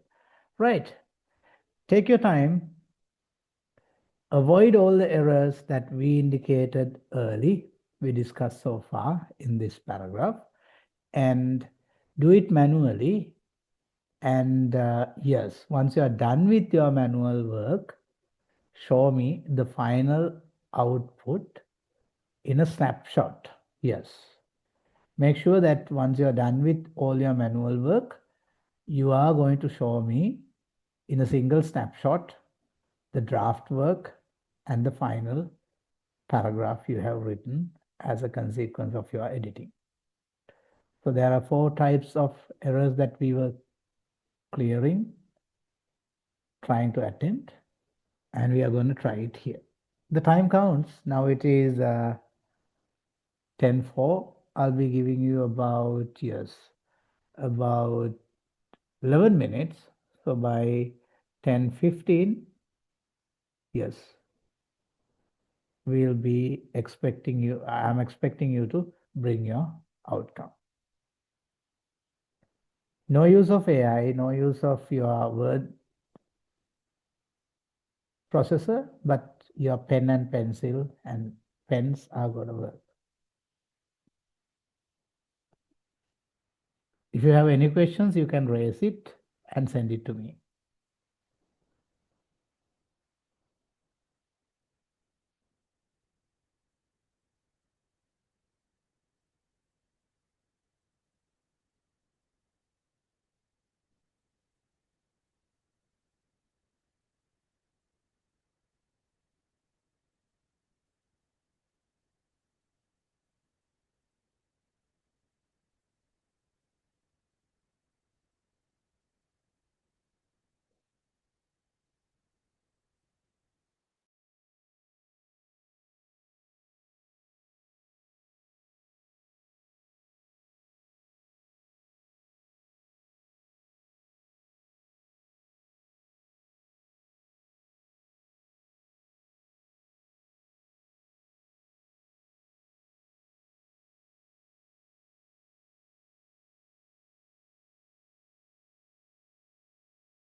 Okay, friends, I could not properly advise you on what you're supposed to do. I got a message on what you call chat on what you are expected to do, right? This is the passage. I'll be going back to the passage and be mindful on what you're supposed to do. Physically cross out every instance of it is, there are, of the, you see, throat clearing and all that. Yeah. You know, cross out every instance. You can cross them and then circle every verb.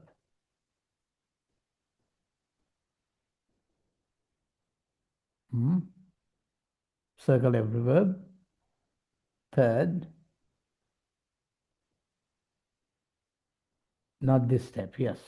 There are two things that you have to do. Cross out every instance of throat clearing and circle all the verbs. And maybe you'll be looking at the nominalization efforts. And with these two activities essentially embedded, you are trying to edit this thing, this paragraph, without going to AI support, right? I think the task is clear. You have to circle every verb and you have to identify the nominalization efforts.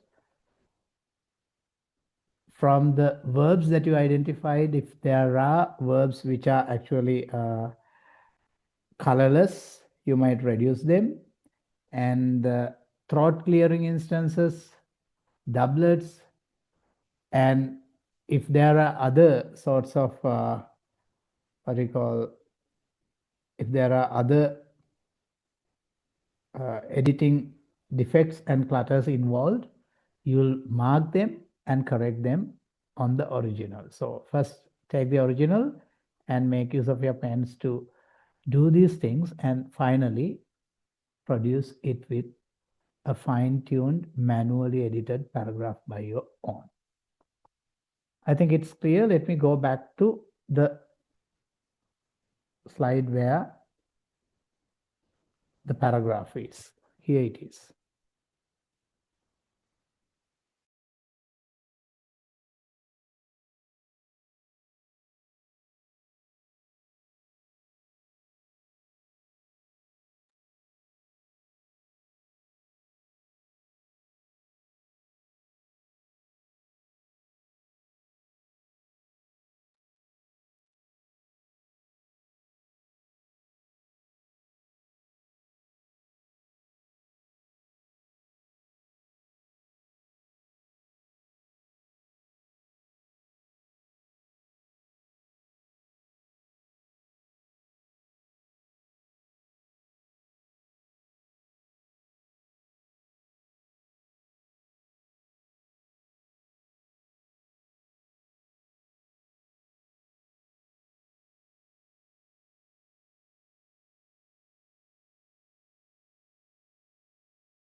I'm sure you had enough time to do your task.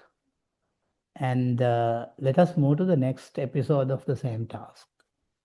Now, as you're done with editing, I'm sure that you must be now having a text which you manually crafted, edited. And with that, we'll be moving on to the next episode where we are going to see the AI's capacity to do the same. Can you move ahead? Are you all right?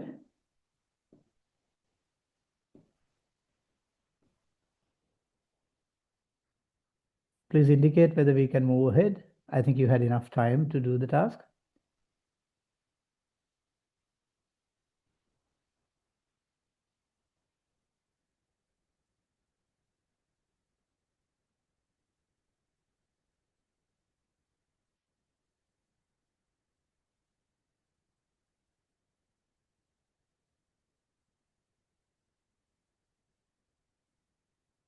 Give me a thumbs up if you are simply ready to move ahead for the next episode of the task. Or else I might see that it's time consuming, it needs a little more time.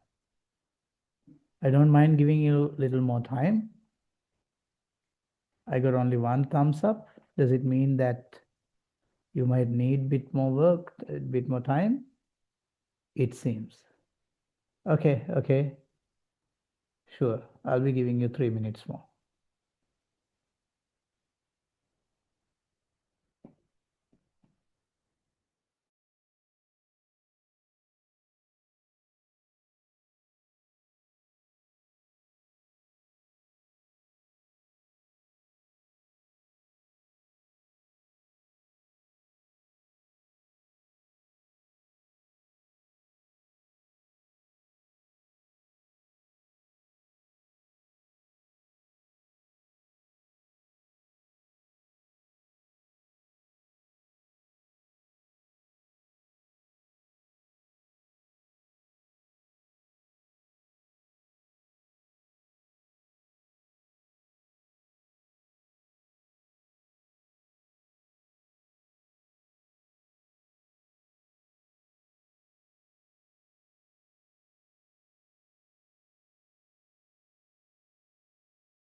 It's great to see that some of you have done and sent them in the chat. And I'm glad some of you have sent it in handwriting to please me immensely. Perfect.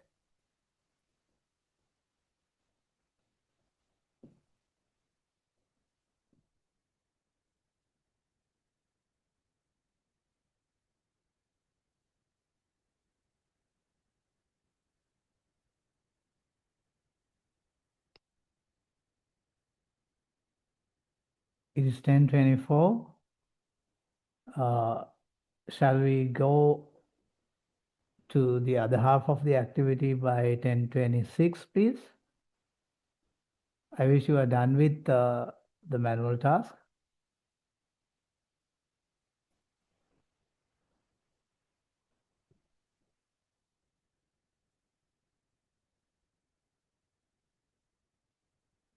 I'm receiving answers on chat. I'm glad and thank you. Thank you, Subhashini. Thank you, Bhanuka. And thank you, Rashila.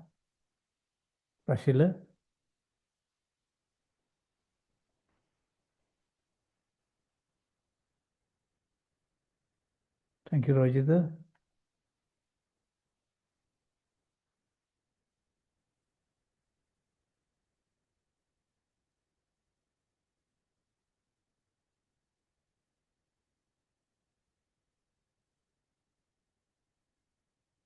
Thank you, Harishanan. Thank you, Nipuni.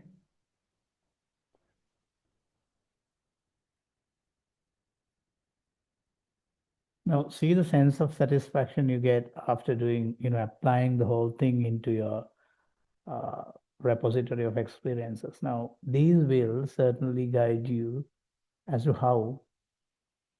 Thank you, Rangana, and yes, Kusal.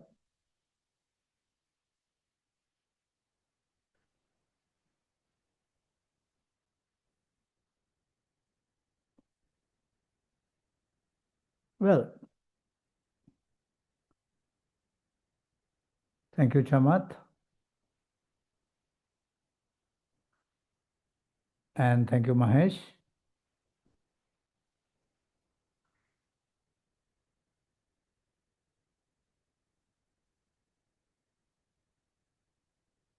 Thank you, Nipun. Yes, keep on sending that. And while keeping on sending that, now it is our turn to test the AI stress test. Dasan, thank you. I'm really, really glad to see that, from your end, you are doing your part, and I'm trying my end best to give you something productive so that your future craft as scholars of this country, graduated from University of Moratuwa, will certainly have a voice in your research in the big world of publishing. Well, so let's move on to the next task. What is it? The AI stress test. I think we are all set to go there. Take the same bloated paragraph and feed it to an AI tool. Now, you did it manually. Good, guys. And now you're going to get the same text paragraph. We are going to feed it to the AI tool. We can compare a generic prompt and a specific deep clean prompt. Now, what we are going to test is, we are going to try it with any generic prompt that you expect the AI to work on with. And secondly, we are going to try a deep clean prompt where we are going to be specific in instructing generative AI to do its task.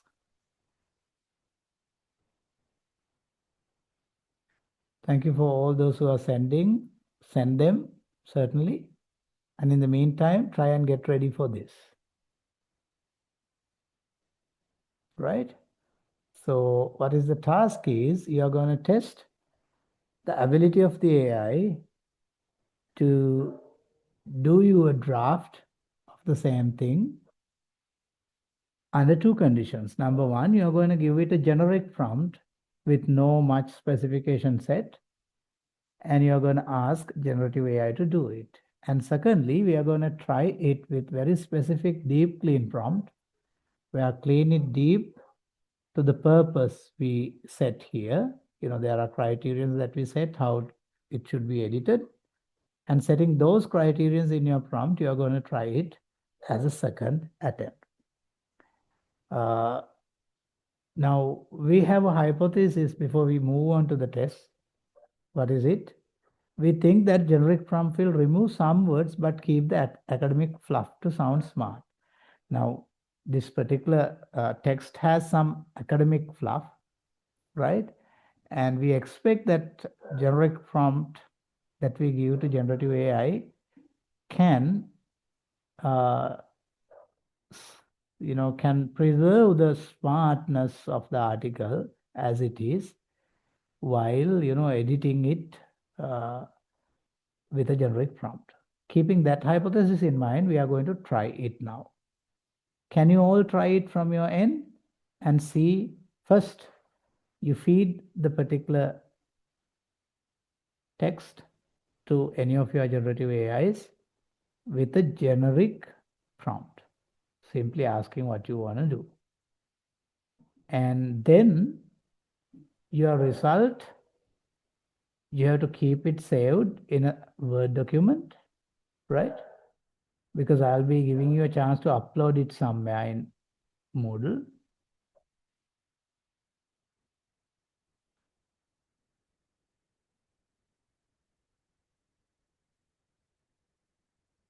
Bhanuka,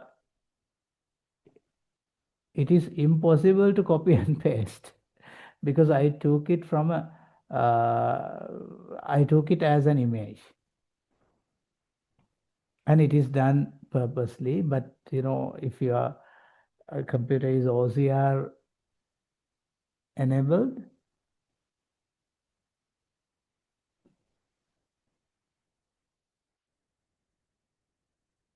since you have worked so far with manual editing, I am sure that you all have the task with you, right?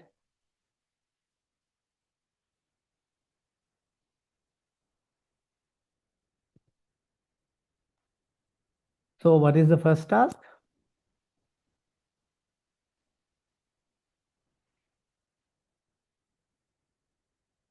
If any one of you have typed the text correctly, can share it with everyone on chat so that others will save their time. I think Tavarasa did it for us. Thank you. So you can copy and share it with any generative AI that you are using. And I want you to simply post that to any generative AI. And I want you to copy down into a Word document what prompt you set as your generic prompt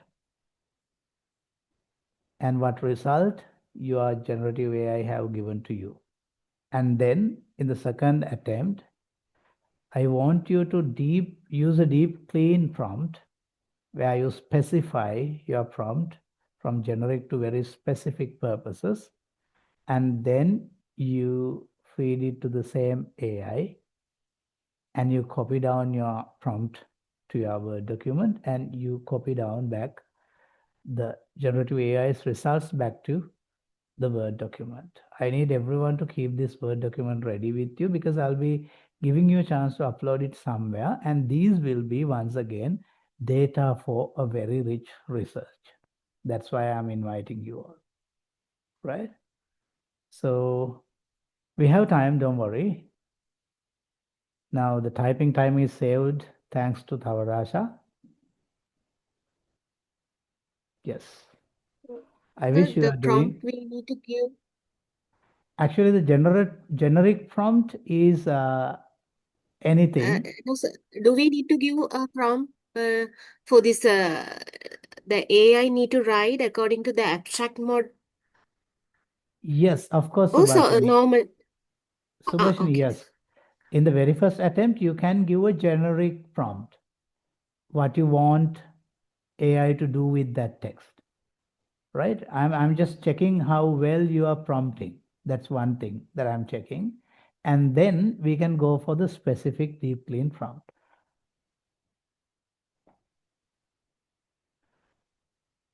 So here is a bit of advice. This is your generic prompt support.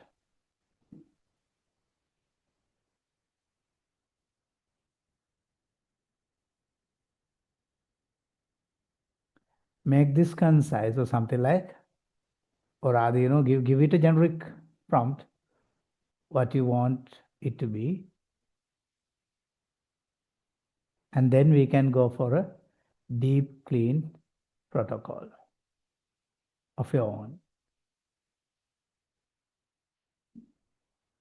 And we'll be giving you prompts in the forthcoming slides, but for the time being, try a generic one and get it copied.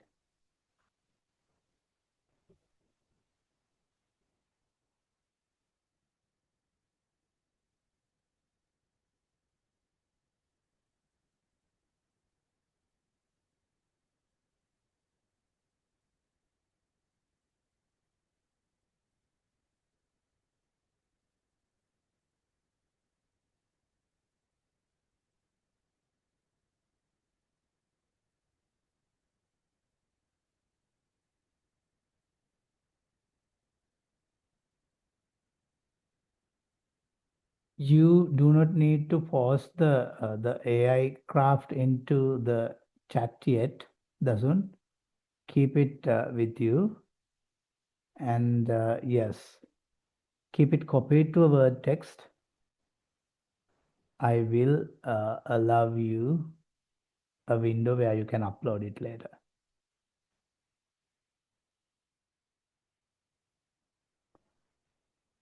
So I wish you are done with the generic prompt, and let's see how we can use the next toolkit, deep clean protocol.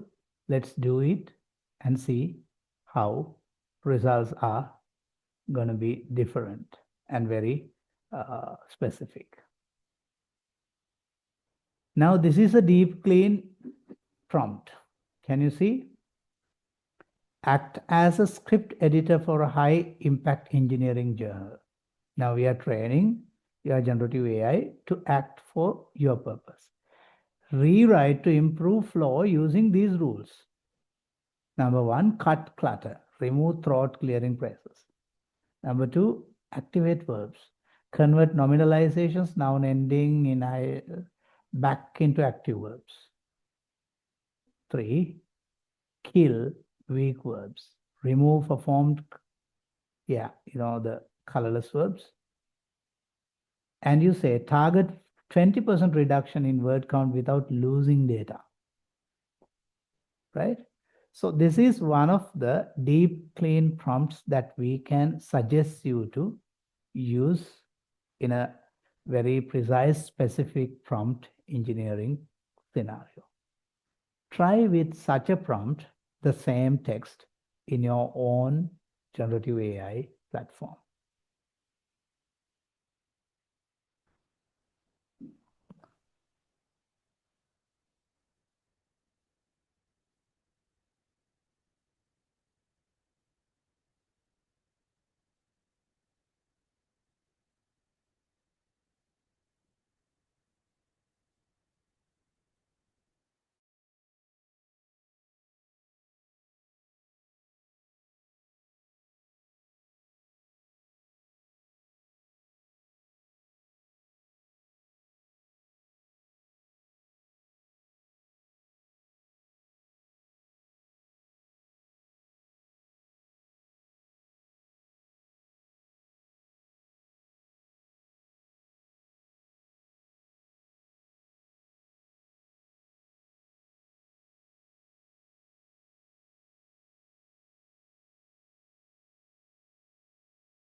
And for each instance, ladies and gentlemen, make sure that you copy the prompt as well as the result of the generative AI to a separate Word document, in one document, the generic, and now deep clean.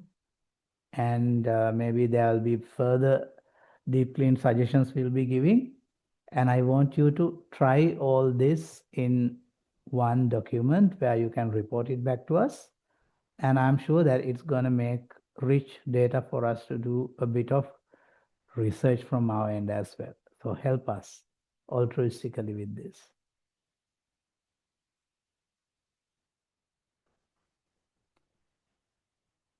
Do you need much more time to go ahead with this deep clean prompt? Or shall I guide you, orchestrate you to the next?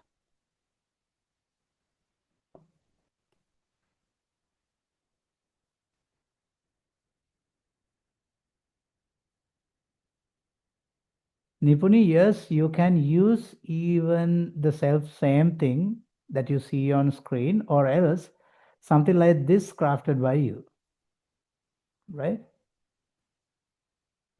The easiest may be to just simply copy this down, and you can't copy it, type this down and post, but you can think of much more smarter ways, because we know that you all are better prompt engineers than we do here. So you can use any of the versions. But keep in mind, the framework is this, we set the generative AI to do the task on our purpose. So we set the parameters for them to do, and we indicate what connections to be done, and we set them a target. Those are the things that I want you to be really concerned of.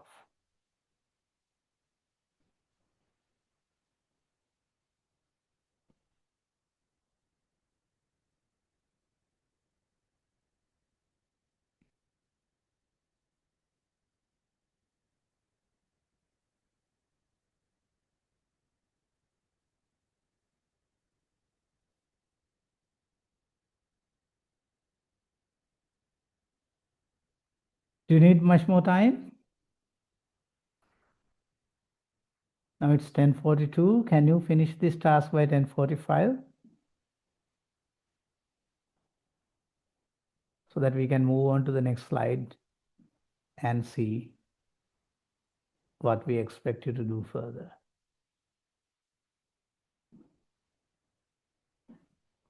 Now you see here you set high impact engineering journal. You can make it, amended to your purpose in your future prompting, right? Rewrite to improve flow. And here are the rules.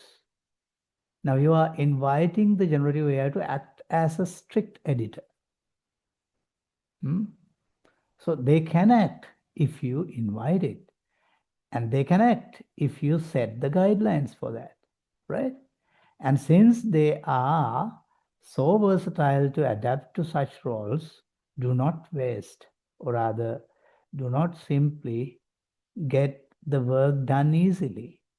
Get them exhausted and get yourself also exhausted, and make sure that you get the best output it can produce from the generative AI. If not, if you're just trying the generative AI to produce you a simple general stuff, I'm sorry that you are going to waste your time.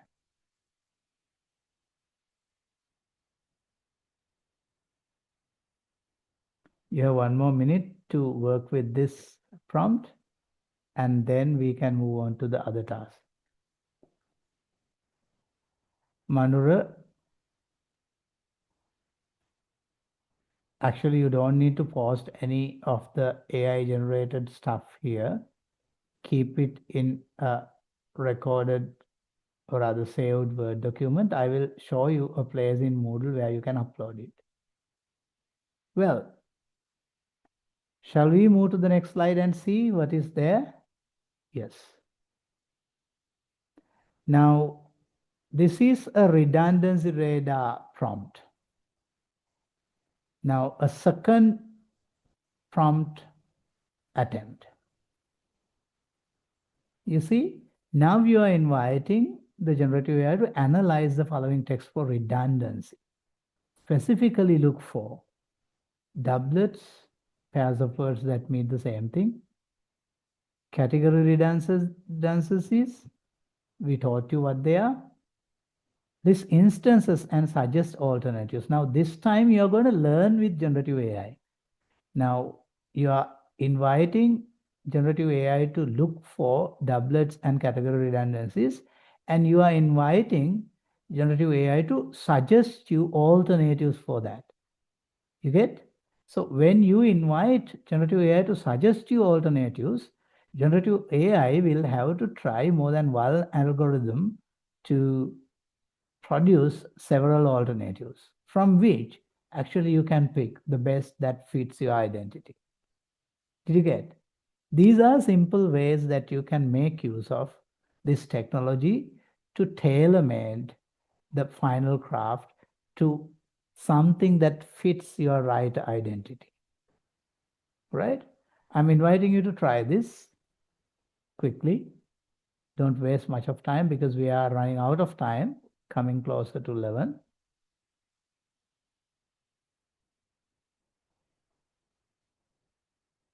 I'll be giving 1 minute to simply get the prompt into your memory and, prompt it to your own generative AI, whatever you are using, preferring.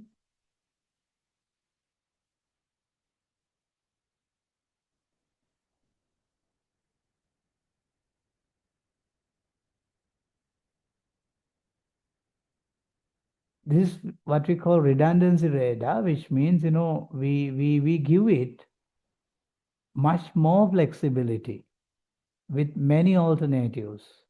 Now, this time we are checking only for doublets and category redundancies. You can try the same text in several prompt attempts, first to reduce its what we call zombie nouns, then to look for what we call colorless verbs, then to go for what we call doublets and so on. You can try it in many iterations. Each time you get a fine-tuned version.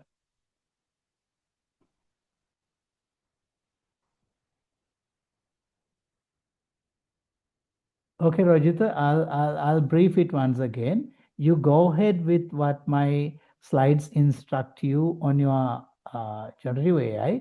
You can, at the end of the day, copy the whole thing to, I simply need you to try with a generic prompt, and I need to know what your prompt and what is the result. And secondly, I need you to try very specific prompt attempts we have given in prompt A, B, and C, and maybe one novel prompt tried by you in a brand new attempt, and then copy everything in the sense your prompt, the result, original, your prompt, the result.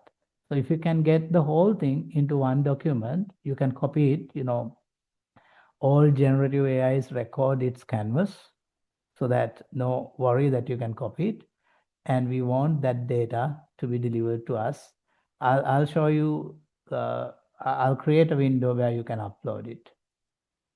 Rojita, I think I have cleared your doubt. Yes, sir. Thank you. Thank you. Well, let's move on to the next prompt. What is it? This is splitter, prompt C. The following paragraph is difficult to read. Identify sentences that contain more than one distinct idea. Now, this time what's happening here is the following paragraph is difficult to read. Identify sentences that contain more than one distinct idea. Now, remember, this is a continuation of your what we call interaction with the generative AI, when you get its results, its products, you can verify some of its clarities by questioning the generative AI itself once again with proper splitter prompts. The following paragraph is difficult to read. Identify sentences that contain more than one distinct idea. Break them into separate sentences to improve clarity and reduce cognitive load. Ensure the transition between the new sentence remains logical. You see, you can let the generative AI edit its own content until it precisely produces the one that you really, really, really need. So this is simply the way of releasing your stress of editing with bit of bullying to generative AI. But generative AI loves that bullying, so keep on doing it, right?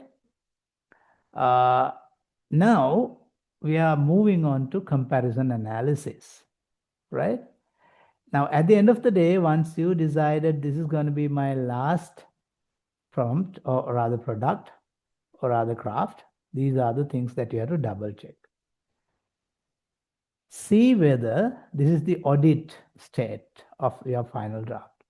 Did the AI miss the red in color redundancy? Now we are just looking at the text we have provided. Did it change the meaning of a technical term? Did it sound too robotic? How does it compare to your manual edit? So this you can do by yourself by looking at the final draft generative AI created and the final draft that you did by yourself in the manual attempt. So see how well, how precisely, and how to the need of you that AI did the same task. And convince yourself how capable it is, and to get its fullest capabilities, how much should you know and how much should you exhaust the generative AI. So that's the purpose of setting this generative AI task in the whole workshop thing in the classroom today. So with that, your challenge is this. We are going to do a brand new experiment. Once again, to do the reverse engineering, which means we are going to look at whether the generative AI is hallucinating, right? Okay, Udari, go ahead. Okay.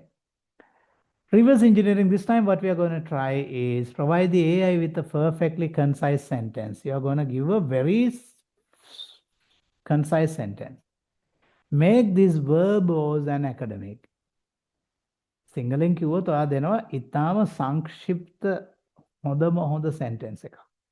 ඔයා prompt කරනවා ඔයාගේ generative AI එකට ඒක verbose කරන්න academically sound වෙන විදියට. ඔයගොල්ලෝ ඔය just do this for fun and you'll learn a lot. Yes. Look at the input sentence is here given. The battery capacity dropped by 20% after 500 cycles. So you feed that text to your generative AI and your prompt is make this verbose and academic, and see how careful, how handy AI is to give you responses.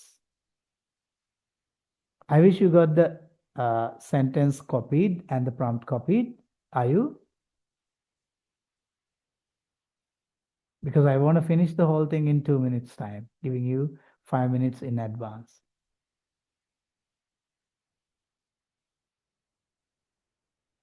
Hope you are done. Okay, go ahead. And what is the goal? By watching the machine pollute the clear water. Now, while you gave the most precise sentence, you invite the machine, generative AI, to pollute it, right? Your clear water is little by little contaminated, and you'll see how these pollutants actually add much more cognitive load to the reader. Clear water can be polluted and, made little difficult for someone to see through.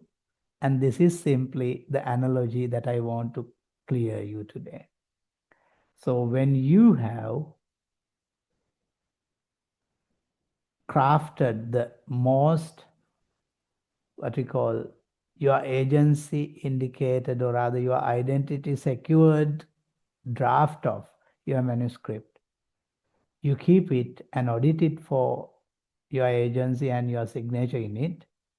And once you are done with it, you can do this test of generative AI, how classily, how handily generative AI can pollute the clear water to make it wordy, verbose, and of course, much more rich with clutter and unnecessary pollutants to make a reader's mind really, really complicating.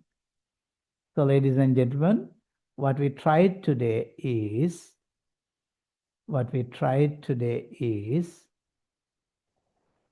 to see how better we can do the editing task of your writing to ensure reduce noise of your transmission signal and to ensure crystal clear communication. And here is your homework. What is it? The 500-word diet. Take a 500-word section of your manuscript from any part of your writing, right? And apply deep clean manually to paragraph 1. So as we did here today, you're going to do a deep clean manual editing. And then you are going to try prompts we learned today in the rest of the attempts with AI. What is the deliverable? A red line document showing original versus edited text. You see, you will be having 2 edited texts. First thing is a manual edited, original, then your manual edited, and then edited version with much more deep clean AI support, right? Note your most common bad habit. What is your most common bad habit in doing all that? Now, what we are doing here is actually not taking you as a joke. We are actually convincing you your bad habits, which might put you in trap in the publishing industry. And we are showing you the best practices that might pitch your own identity rightly in the research world, which is very big and where we have to put our signature in. So, ladies and gentlemen, I wish the homework is clear. And this is the image credentials we are giving. Yes. I'll be uploading the synopsis recording and the slides to Moodle probably within the weekend. So you can go ahead with that. And that is all from my end. Ladies and gentlemen, have you got anything to tell me as perhaps the last few words? We are just, we have just 2 minutes to see such compliments. I think I did not simply, what you call, exhaust you today. We were doing a fun job. Rangana, you are very careful about the deadlines. Okay, I'll be giving you a flexible deadline, don't worry. I'll be giving you nearly 1 week until next Saturday to complete your task. Well, any further questions? Thank you, Risma, for your compliments.